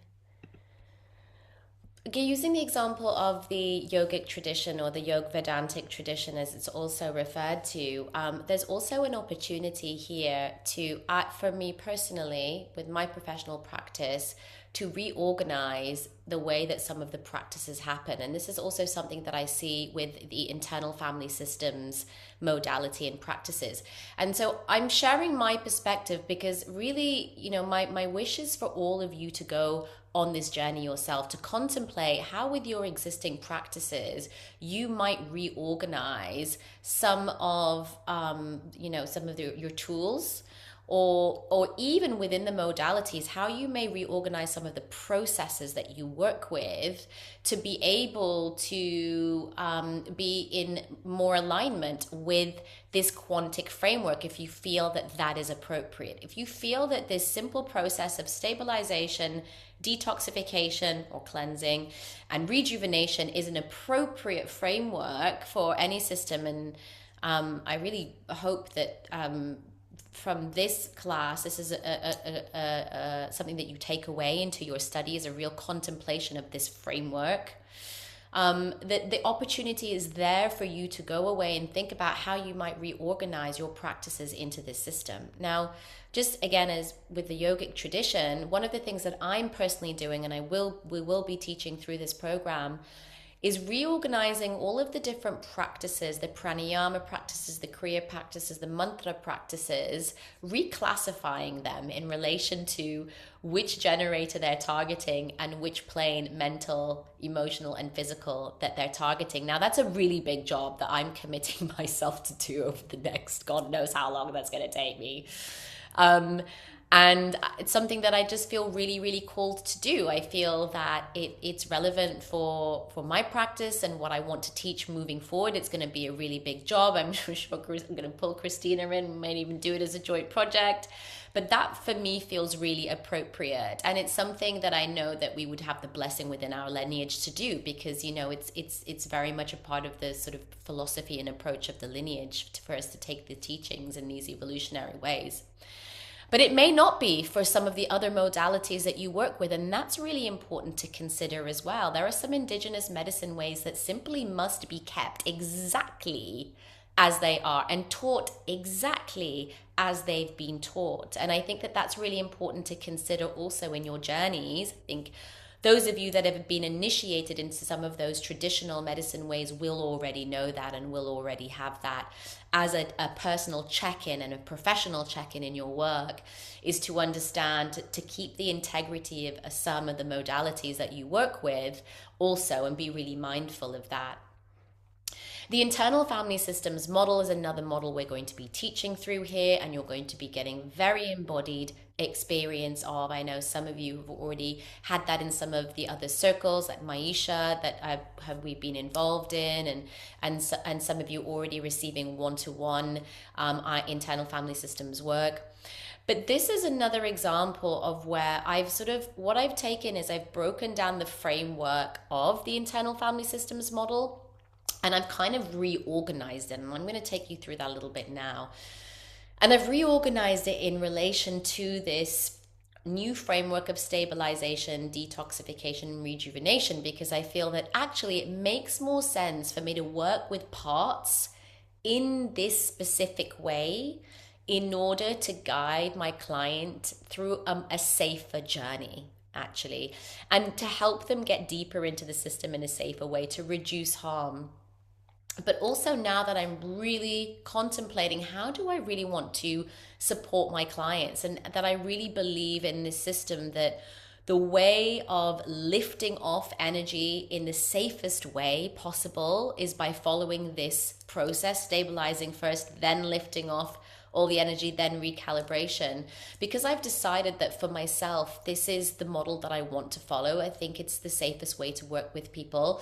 I'm realigning all my energy practice, my internal family systems practice, my nature practices, my ritual practice to fit in this model. It just makes sense for me.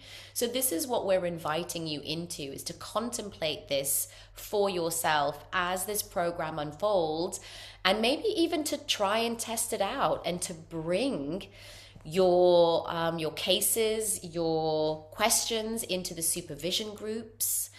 Maybe you notice things arising within your internal system that you might want to bring some activations, some triggers that you want to bring into the group therapy, for example, to really tend to that.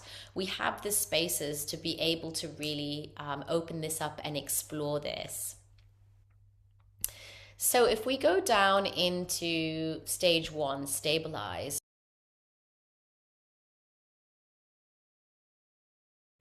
So stabilizing, just to recap, is primarily about creating safety. It's about getting those energy reserves up. It's about anything to do with stabilizing the system, and also making sure that we address anything behaviorally, emotionally, mentally, that may be already destabilizing the system, starting to address some of that. So we want to stabilize the mental, emotional, and physical planes, and making corrections in the nervous system and energy system, so that this stabilization can occur. This is very different to actually going in and doing the very deep cleansing work with our internal system, as we've been speaking. This is really like, let's see what needs to be done in order to stabilize the system. So there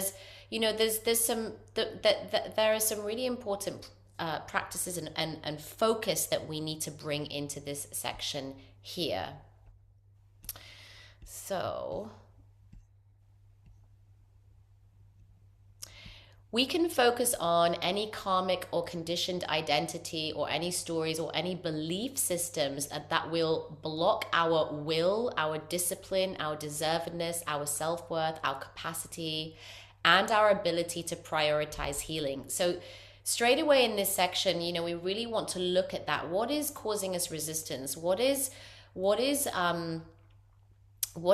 belief systems are in place with regards to our sense of deservedness or self-worth? And some of this might be deeper stuff, but we want to at least name it and start to kind of bring it into the field so that it can naturally and gently start to have the benefits of being exposed to the stabilization processes.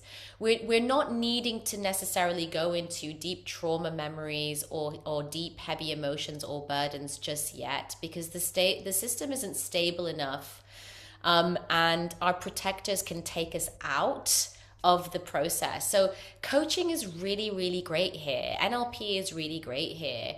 It's that kind of art of talking about that part of me that feels that I'm not worthy or don't deserve it without going too deep into the heavy and into the burden of that. There's a real art in the way that we facilitate this kind of work. And so that's why I'm sharing. It takes real consideration as to the kinds of questions, the coaching questions or the IFS questions that we might even ask ourselves or ask our clients in this situation, to not take us too deep into the system. One of the great modalities for this is called IFIO, Intimacy from the Inside Out. It's a level 2 IFS training. It's actually about couples therapy. But one of the main parts of this modality is that as a practitioner, you learn how to take clients into talking about the deeper stuff they're experiencing about worthiness and deservedness and things like that, without taking them fully into those very burdened, exiled parts of them. And it's about the art of staying in this stabilization top zone before we get into. So that really takes a lot of consideration. How would you hold that for yourself? How would you hold that for your clients? Is really something to think deeply about. So this is also about including, this also includes building an appropriate lifestyle now as well, to be able to continue to simply experience joy, safety, and to build that evidence of self-led living. So there's this thing I always tell my clients, like, we can do all of the internal work and do coaching and NLP, and we can do parts work. But if we don't show ourselves, if we don't show our parts, that we can also be in joy, like we can actually do things well, we are actually safe in the outside world, then we're not helping to create that self-leadership that is the evidence in itself to show ourselves and show our system that we can actually thrive. We've got to do both. At the same time, to really build that evidence base. So this is really for us about developing this appropriate lifestyle, doing the things that we love doing, creative expression, playing instruments, going into nature, so that, our inner system starts to naturally begin trusting the process rather than postponing life until after healing. I'll give an example of this haircut, which I see as a shortcut, as a literal shortcut to stabilization. This is exactly what I'm talking about. When I was contemplating getting my hair cut and saying I've been wanting this, I do it all the time, I'm sure you guys are all the same, you go to your hairdresser like, I want something really different, and then in the end you're like, no, I'm too scared, just like trim a little bit off the bottom. Always do that, right? So this time I was like, no, I'm going through a huge emotional process at the moment. I want to show myself, so I want to challenge myself, because what I realized when I really examined the beliefs that I had around my identity, like my appearance, I started to learn, and I started to ask myself, my parts, like, what am I so afraid of cutting my hair off? What I found were all of these beliefs around my appearance, my perception of myself, my sense of attractiveness, the judgment that I was afraid others would have towards me, not fitting into a certain image, my reputation, like my age, like all of these, like looking a certain way, looking younger, like appearing to be more credible or something because I fit this like archetypal image of something. And I just thought, oh my gosh, there's so much here. What I could do is I could spend the next year in therapy going through this part by part because I know now I can't ignore it. I'm going to have to take this into and do something about it, right? I could spend the next year doing it, or I could just cut it all off. And my system has no choice but to get on board with inner beauty and what that is. And I don't actually have to spend the next year taking it into therapy. I can just let the system reorganize. You know, I can just let that thing naturally happen without having to drag myself unnecessarily through therapy for something. And it's showing my system. And yeah, I can still see and hear those parts of me that are like, I don't know if this was the right decision or not. But that's not really the point parts. And this is the conversation, and this is the evidence that I'm showing, is that there are all these underlying beliefs that are creating this whole conditioned identity, and then we're behaving from that identity. So what's going to happen to me now that I've stripped this back? How will my behaviors actually be different? How much more relaxed will I be in my business, like in the way that I promote myself and do my marketing? Because I've just transformed something that I feel is so fundamental to the way I project myself into the world. So it's kind of the similar process. Like, we need to do the things that give us the evidence that, like, no, actually, like, my world isn't going to fall apart if I cut my hair, right? And that evidence is what is needed to really sustain the system. So in this, just to give you an example of the kinds of practices we're talking about, when we're talking about stabilization. So we've already spoken today about the morning routine, about the lymphatic drainage, about eating in time, rising with the sun, and getting that morning charge in. Now, I don't know if Brooks even talked about it, but one of the important, we did in the masterclass, the last masterclass, that morning charge, that purple charge, is nourishing the seventh generator, and it's also nourishing the hypothalamus. The hypothalamus is the master endocrine gland, and that is literally the control system and cascades information down to the entire endocrine system. So again, this is a shortcut to the evolution of our health and well-being, okay? If we get that light in and we nourish the hypothalamus, that's at the right time, that is going to cascade down and switch on the entire endocrine system, and that's going to create this quantum leap in our health and well-being. And if we do that every day, it's literally a shortcut to stabilizing our system, to detoxifying our system, and to rejuvenating our system all at once. And if Tim was here, I would ask him to share his story, if he felt comfortable, of just through waking up with the sun and eating in time, incredible changes he was able to see in a few short weeks in his physical health. So, these are simple but incredibly potent practices. And again, something that I did for like a year before I even jumped into any protocol with Brooks because of my particular situation that I was in.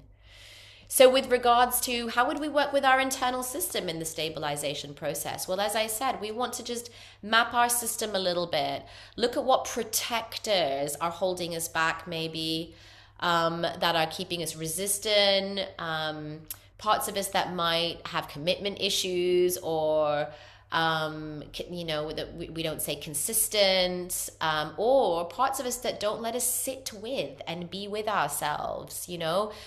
We might notice distractions coming up in the mind. A lot of people say that to me, like, I can't really meditate because my mind's really busy and I can't really kind of focus in.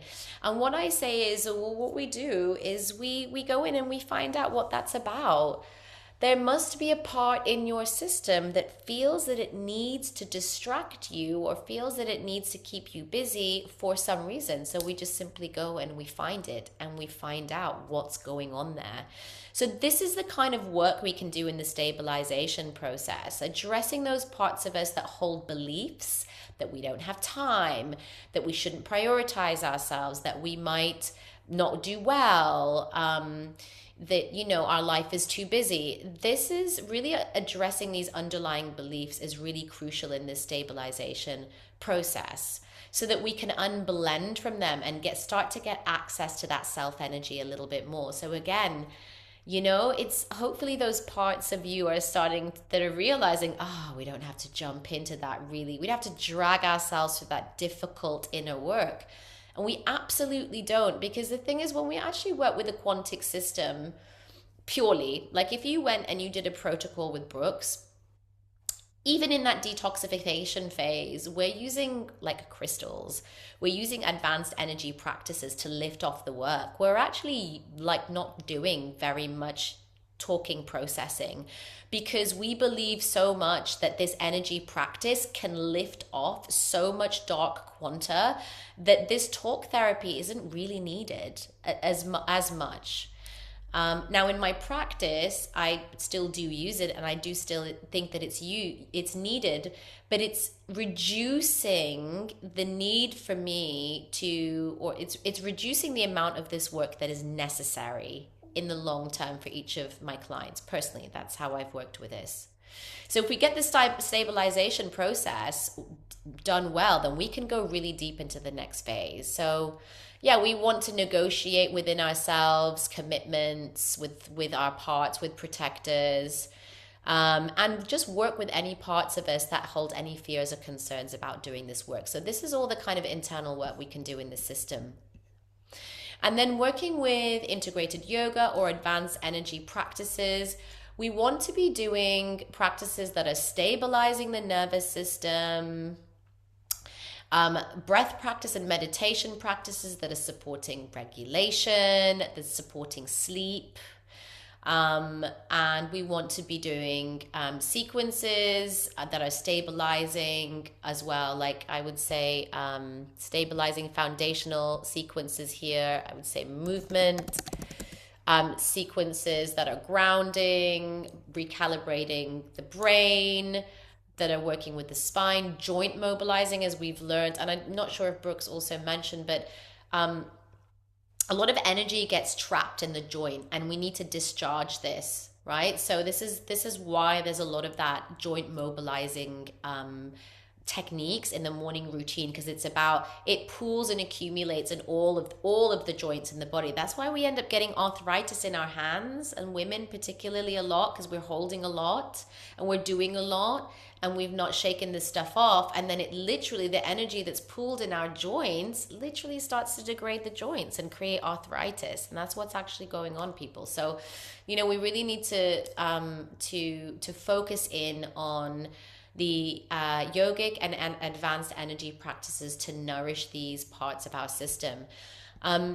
You know, just hygiene, energetic hygiene, cannot overemphasize this anymore, how important energetic hygiene is. Just, you know, looking at where your energy is leaking, like making these changes in your lifestyle and addressing this energetically. A lot of us use other energetic practices like burning sage, working with crystals, working with sound healing. There are ways, Qigong, Tai Chi I've got here, nature-based practice. There are a lot of advanced energy practices that we can bring in to help us stabilize our systems. So stage 2, is there any questions about that before I move on to stage 2? You got it? Great.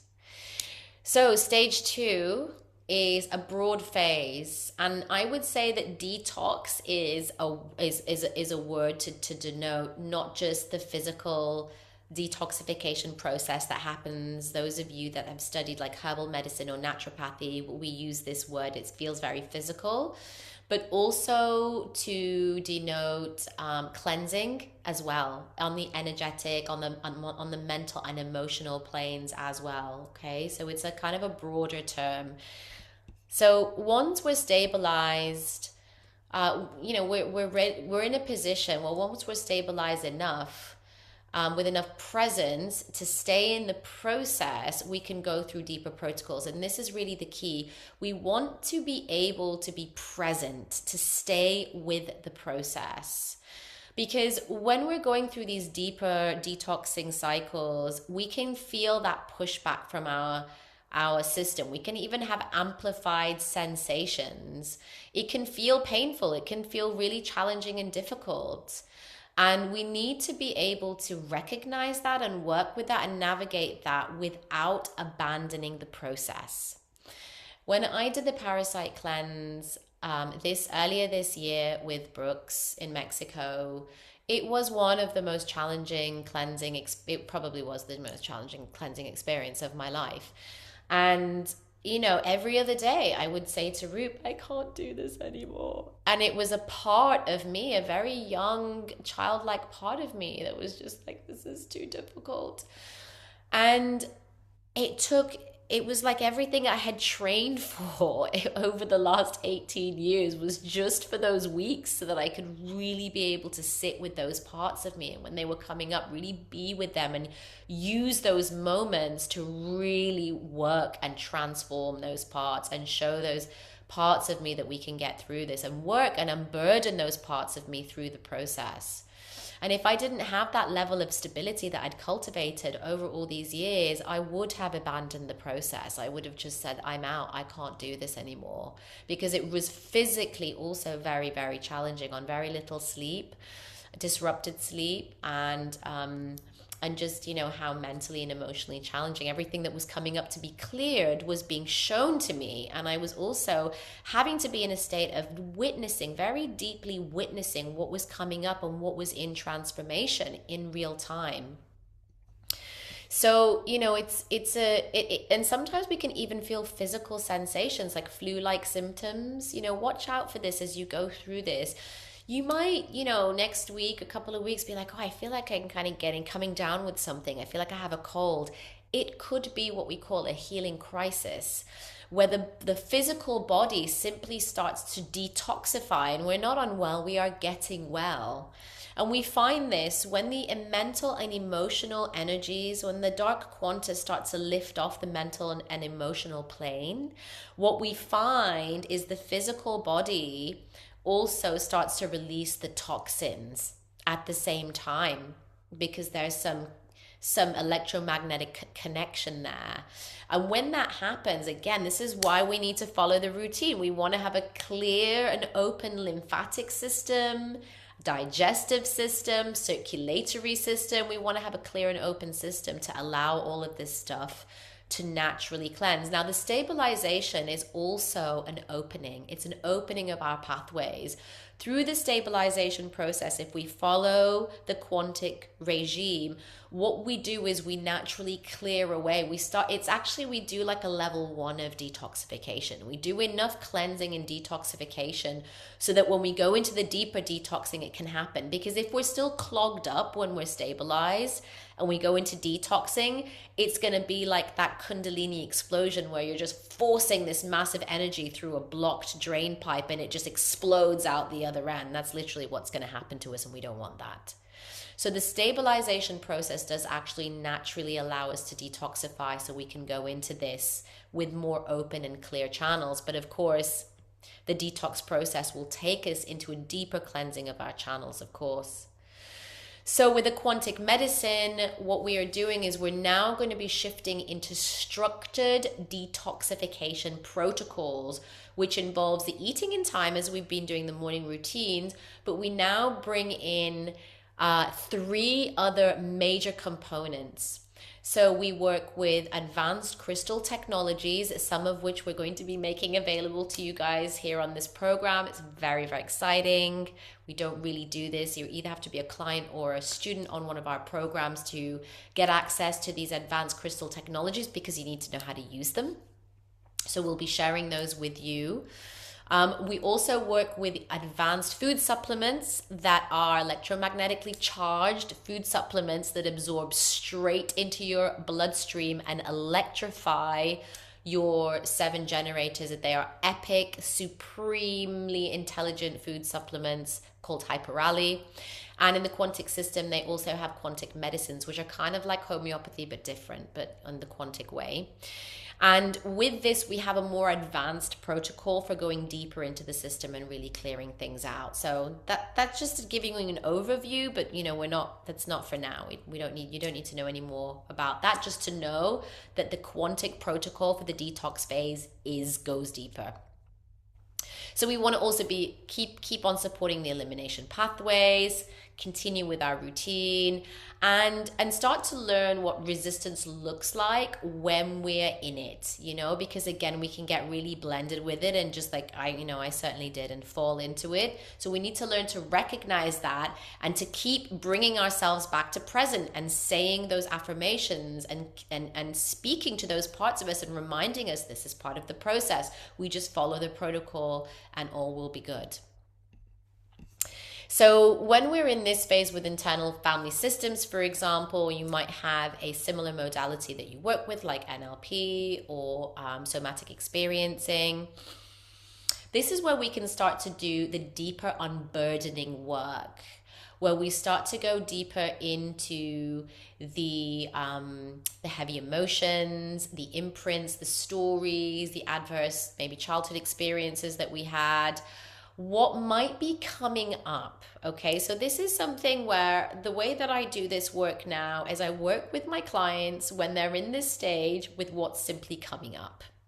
It's all we can do. We just meet those parts and we use this space to really just go deep into that. Just follow the client system and meet them where they're at. And working with integrated yoga and advanced energy practices, again, very simply, we go to the deeper cleansing practices that are appropriate and do not overstimulate or deplete. So we're talking about the kriyas, the pranayamas, the mantras, the chanting, the asana movement practices, chi practices, Reiki, Sekam practices, sound healing practices. There is just so many more, right? There's just so much that we can work with here, but it's all about going into the deeper cleansing practices that are appropriate to where we're at. And we're going to be sharing some kriyas, mantras, and some pranayamas with you as part of this program as well, and chi practices too, which is exciting. So yeah, we're also clearing away stuck mental and emotional loops. This is where this starts to come out a lot. We start to see this in this phase. We actually see the stuff coming up, and we're like, we get in it. And then we're like, oh, I thought I dealt with that, and we're like, oh no, actually, it's coming up for me to see that this is in process. So it's very often very live when we're in this detox phase, and we just want to work with what's coming up. Working with crystal technologies as well, other kind of crystal technologies that are not from the quantic medicine lineage, other ones that we work with. Working with sacred geometry combined with mantras. Now, I'm sharing this with you just so that you know. In the yogic tradition, we have a higher level of initiation that goes very deep into our samskaras, which are our imprints, our karmic imprints, that go very deep into our psyche, into our belief systems. And this is when we combine yantras, like the one behind me here, the Shri Yantra, when we combine these visual tools with mantras, with certain sounds. When we do this together, we go much deeper into energetic clearing. So there are 1 or 2 practices that I'm going to be sharing with you during this program when we get to that part of the cycle. And now moving on to the rejuvenation phase. So essentially the rejuvenation phase is, I kind of see it as we were taking the foot off the pedal. Is that the right, I don't even know, is that the right expression? Taking the foot off the gas? I don't know, taking the foot off the pedal. I think you know what I mean, right? So like we're just kind of letting things be. We want to replenish the system, repattern, recalibrate. We want to bring the light in. It's about bringing in the light. I mean, we've been doing a lot of light work, but the intention of that light work was to build, was to cleanse. And actually we use a lot of these, I don't have them here, but we use a lot of these the dark crystals, the obsidian crystals, in the deep clearing process, which it helps to lift off that dark quanta. So that's just a sort of example of how even the crystal technologies that we work with are very different in detoxification phase and the rejuvenation phase. Excuse me.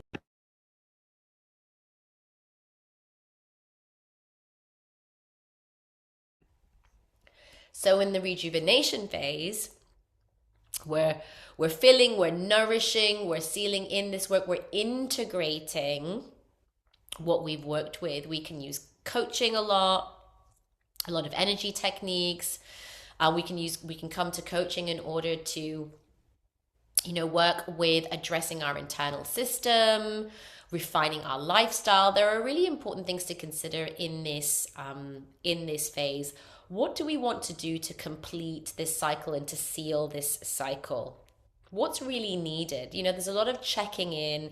There's a lot of energy hygiene stuff, but then there's also some looking to the future. What is it that I need to be able to maintain where I'm at and to be able to complete this cycle?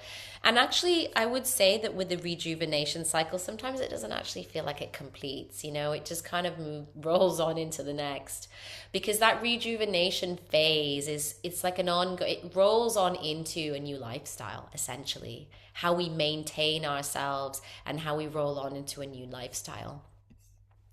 So suggested practices here with the quantic medicine, we have structured rejuvenation protocols with regards to, again, eating in time, the crystals, the hyperalli supplements, and the medicines. We continue with our eating in time, grounding, sunlight exposure. But we also start to rebuild focus around our lifestyle rhythm, our endocrine nourishment, sleep recovery, all sorts. I knew that basically in my rejuvenation phase after that, after the parasite cleanse, I just focused on sleep recovery. I just slept. I just slept for as long as I could. And I wasn't super focused on getting up for the sunrise, actually. I just had to recover my sleep in any which way I possibly could, just get that consistent 7 hours of sleep, just really repair in those realms. And that, for me, that was what was appropriate, because what I'd been through. So we're all going to find our own way with each particular cycle, what's necessary for us to refocus on rebuilding or rejuvenating. And really continuing this solar rhythm and integrating it now, completing it as part of this lifestyle. Like, what does this new lifestyle now look for us? And evaluating ourselves. What's going to help us to maintain this, and what's going to help us to thrive? What does our future look like moving on from here? And what do we need to be able to resource that is really important. From an IFS perspective, this is really the time to observe what has shifted and what has lifted. Because that's the thing. It's like, this isn't like with a medical system where you're like, you're going to take this drug and we're going to see this marker is going to go down and then we're going to know that it's right. Like, yes, there are those details within the system. We absolutely do the blood tests, and I certainly did. I did all the tests, and then I tested at the end again so I could see those markers. But there's a lot of this within this system, within this way, and it doesn't matter which modality you work with. If you follow the 3 steps and you go into the detox, you just have to see what lifts off, and you just have to see where you are when you're done with that phase. And this is where you check in on that.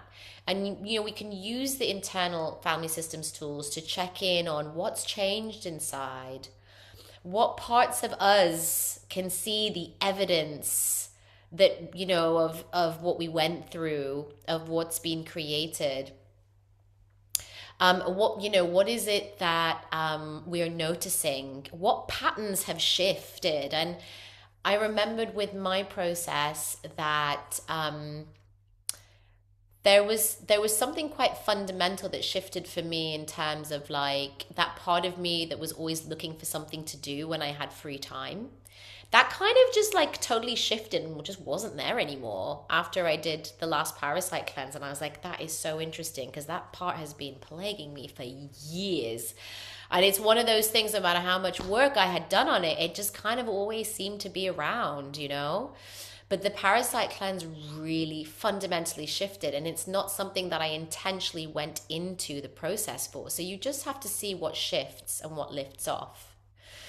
And this is a great opportunity to reprogram with our parts, to reframe, to have those conversations about this new identity that we're creating, that's not based on old burdened belief, but that's based on this new lifestyle, this new way, this new way of being. And like for me, I know, and you know, I really urge you all to examine your own beliefs around as you go through this process on even healing. You may have realized we've not used that word very much because we've actually, Brooks, Roop, and myself have completely recalibrated our whole beliefs process around healing and the healing journey, and where the healing journey, what the healing is in relation to the overall journey of multidimensional human health and well-being. And so this is also for you to contemplate this, like as you move through this, like is your perception of what healing is being redefined and shifting, and maybe not. And I'd be really curious to open up that conversation in one of the upcoming supervisions. So this shifting from I'm always healing, for me it was like I was always caught up in this whole identity around it, and almost that those parts of me were putting off really enjoying my life for this moment that I would be healed, and recognizing that there was a different endpoint for me. There was a different purpose in my dharma. It wasn't just about healing. Actually, it was about living. It was about living, and it was about lifestyle. It was about enjoyment. And so I recalibrated and fit in my idea of healing into that in my own way, and encourage you to do that. So this is a great place for this. Integration sessions in IFS, what we call integration is where we bring in the light. We bring in the qualities. We call back in the qualities into our system. We literally visualize those qualities coming back and nourishing our inner systems. So there are some beautiful exercises that can be done within internal family systems as part of this rejuvenation process. Very, very exciting to work with that in a different way. And with integrated and in yoga and advanced energy practice, very similarly, again, we are reintroducing maybe some of the stronger practices we've been working with, strength building practices. We want to be working with energy practices that recalibrate, that help us to replenish and let the system naturally recalibrate and naturally come back to where it's at, so we can see, so we can let it come back to where the system is going to settle into, and we can see what that is. Practices for joyfulness, aliveness, embodiment, it's the kriyas and the mantras to bring in that joy, to bring in that energy is so important here. Freedom movement practices, dancing essentially, sound healing, sound meditation, sound baths, again, bringing in that light. This is the time for all of that. And coherence practices that stabilize the field in the long term are all going to work really beautifully in this rejuvenation phase. There's something that I'm sharing here about aligned business strategy that we will focus in on a different time. But the idea is that for those of you that are, and a lot of you aren't thinking about this at all, and that's absolutely fine. I'm just putting it in here because a lot of us have that hat on. We're thinking about, what's this going to mean for my professional practice when I'm done with all of this? What it might mean is that you might end up contemplating repackaging your offers in relation to this system. One of the things that I advise my clients a lot, and my students a lot, is to move away from doing singular sessions where you're just constantly trying to chase the next session. And it's a really hard way to make money and to earn a living. And if we're not able to fund an appropriate lifestyle for ourselves, we can't show up and do this work with integrity. So that whole cycle needs to be addressed, and a part of that is like really looking at our sense of deservedness and worthiness and confidence to actually shift the way we do our work. And for me, it was a lifestyle thing. So shifting into this new way of working more in packages and more in groups than doing one-to-one work with clients was actually about me having a better lifestyle and being able to earn a more appropriate income so that I can actually be more resourced and nourished to do what I'm doing. And so this is at some point may very well come into your field as something to consider, is how your programs, your containers actually reflect not just this three-step framework, but your new values and principles that you have around lifestyle, around what it is to be in your multidimensional superhuman potential.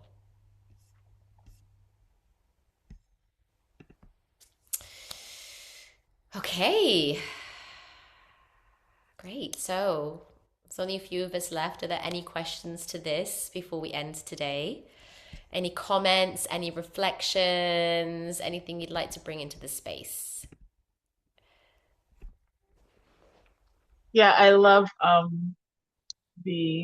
sorry, echoing. I love the idea of working more with packages and groups for future work that I want to do, because I'm so depleted one-on-one. And I know something you brought up that I had to question myself. I'm like, I'm always saying like I'm healing my inner child. Doing shadow work. I'm healing my outside, my inside. And then it's like, what is healing for me? And I don't think I ever thought about that, because when I ask myself, what is healing for me? It's freedom. And there's some kind of freedom with my healing in tandem with group settings and packages, and making not, because one of my things I need to continue to heal from is stretching myself too thin. Like I come from a background of over promising, overdoing, overcompensating. So that made a lot of sense to me. I don't know if we have enough time or can even answer one of my questions in a small containment, but I'm still trying to wrap my head around what sacred geometry is. Oh, that's a great question. Oh my gosh, I wish Brooks was here. He would give such a fantastic answer. I'm gonna give like a little answer, a little baby answer. But Sure. and this is a really beautiful question, and this really is, it's something where I can kind of give you like a bit of a textbook answer, but it really is in the practice. As with all of this, it's in the practice, the application of the geometry, and in terms of the sacred geometry tools. But let's just take like a step back from that, because we think about sacred geometry and we think about like this tool behind me, or like I have a grid here, a crystal grid, and it's in a Metatron formation, and there are the yantras that I was talking about. There are so many different kind of geometries, the spirals. Also, there's all sorts right out there, and the different geometries we can get, we can like, we could go into like the Fibonacci stuff. We can go into like the Pythagoras theorem. We can go into all of these different like mathematic formulations of what they are. But putting all of that aside, that's kind of boring. What is geometry? We are fundamentally, geometry is the building blocks of what we are. So if Brooks was here, he may, and maybe he'll do this next time, give you just like a breakdown of the fundamental quantic, and somebody make sure we remember to ask him this, the breakdown of the fundamental quantum particles, like how is matter formed, and he'll talk to you about that, about how from the neutral and the positive and negative charge, how matter is formed, and how the structure of our light bodies are basically created through geometry. So the frequency of the energies that create us create these geometric patterns, and that is how matter is built around these patterns. we can see this on a macro lens. There have been some pictures coming out on Instagram now about these like whole communities of galaxies that are in parts of the universe where they're in geometric forms, like that you see, like you see the lines of how they're organized, like the actual universes, the little not universes, the little galaxies. Sorry, it's very late for me. The galaxies are all organized in these geometric formations. So that's an example of how that's happening in the macro, right? And we see this, right? We can see this in other parts of nature, how nature organizes itself into these kind of geometric patterns, like shells, for example. But that's just an expression on the larger scale, on the macro scale of what's happening at a very fundamental quantum level. At the smallest levels of existence possible. It's these frequencies are creating these geometrically aligned resonances, and that's what's actually creating matter and structure. Christina put there cymatics, exactly how sound creates form. That's it, that's exactly it. It's like the physical representation of how that frequency is creating form. But it's like we have layers and layers and layers and layers and layers and layers of that, God knows how many. And that's what literally creates our holographic light body. I mean, I don't know how good a job I've done at explaining that, but essentially, for me, that's the embodied, applied, useful explanation of geometry, of what really geometry is. So now also the generators are geometric forms. They are multi-layered, multi-dimensional, very complex geometric forms. So interesting. Roop does, so his skill is that he can like feel into somebody's generator and visualize it, and he draws it, and you can see like these multi-dimensional shit, like how it all, it's just, it's really incredible. It's not just a 2D flat image like this. We're talking about multi-dimensional geometry, and the way that the energy emanates from that is on a different level. Our human consciousness is, we're, as we are having these discussions, this is why these programs are so valuable, because having the space to discuss this is literally opening up our neural pathways and our consciousness and our ability to comprehend these actual ideas and to talk about them, right? Like, we have to come into this space, like even trying to visualize it, like all of this is right now in this moment actively evolving our ability to even comprehend what that is and experience it from the inside. So as you journey with some of these practices, you'll be able to experience the geometries through that embodied practice.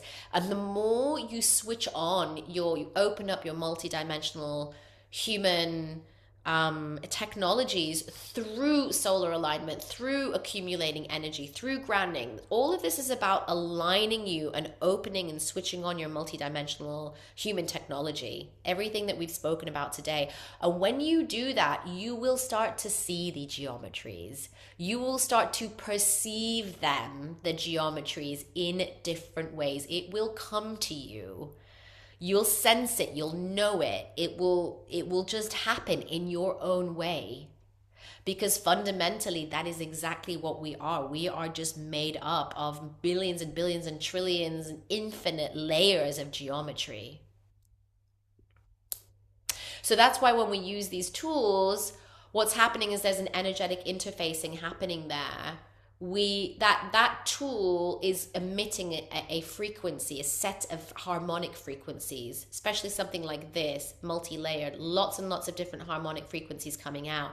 And when we take that in through our eyes, and when that interfaces with our energy system, with our chakras, with our generators, it creates these energetic and physiological changes. That's why we work with the geometries in advanced energy medicine practice. And again, this is a very missing link in holistic medicine, certainly in allopathic medicine. the role and the function that these geometries have. And we work with them in crystals as well. So sometimes we're not overtly working with them, but we have we have the geometries present in the advanced crystal technologies in the quantic system. So I hope that was a little baby expression of geometry. We'll see what Brooks thinks of my explanation. Oh no, that's super helpful though, because sometimes just in this year with learning, I forget about layers. It's not just one note. Yeah. It's not just like I thought alchemy was just lotions and potions, but alchemy can be what you say. Alchemy could be all kinds of gestures. So that makes sense because it's not all one note. Thank Great. Any other questions?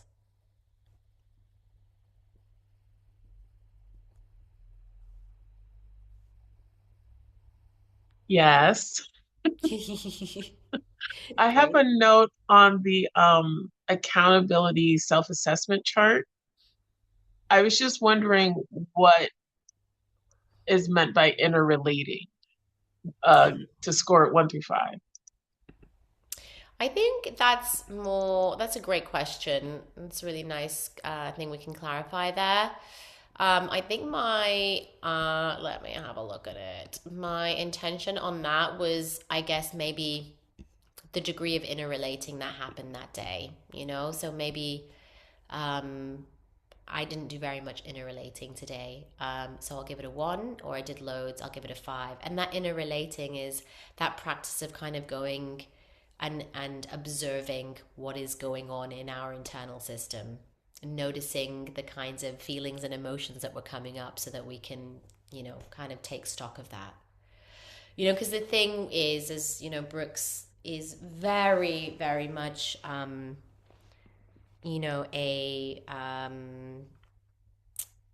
leader on. He's really impeccable at keeping us in check, actually, on a mental and emotional level, on our feelings, understanding, like he spoke of today, that our feelings are really not necessarily truthful.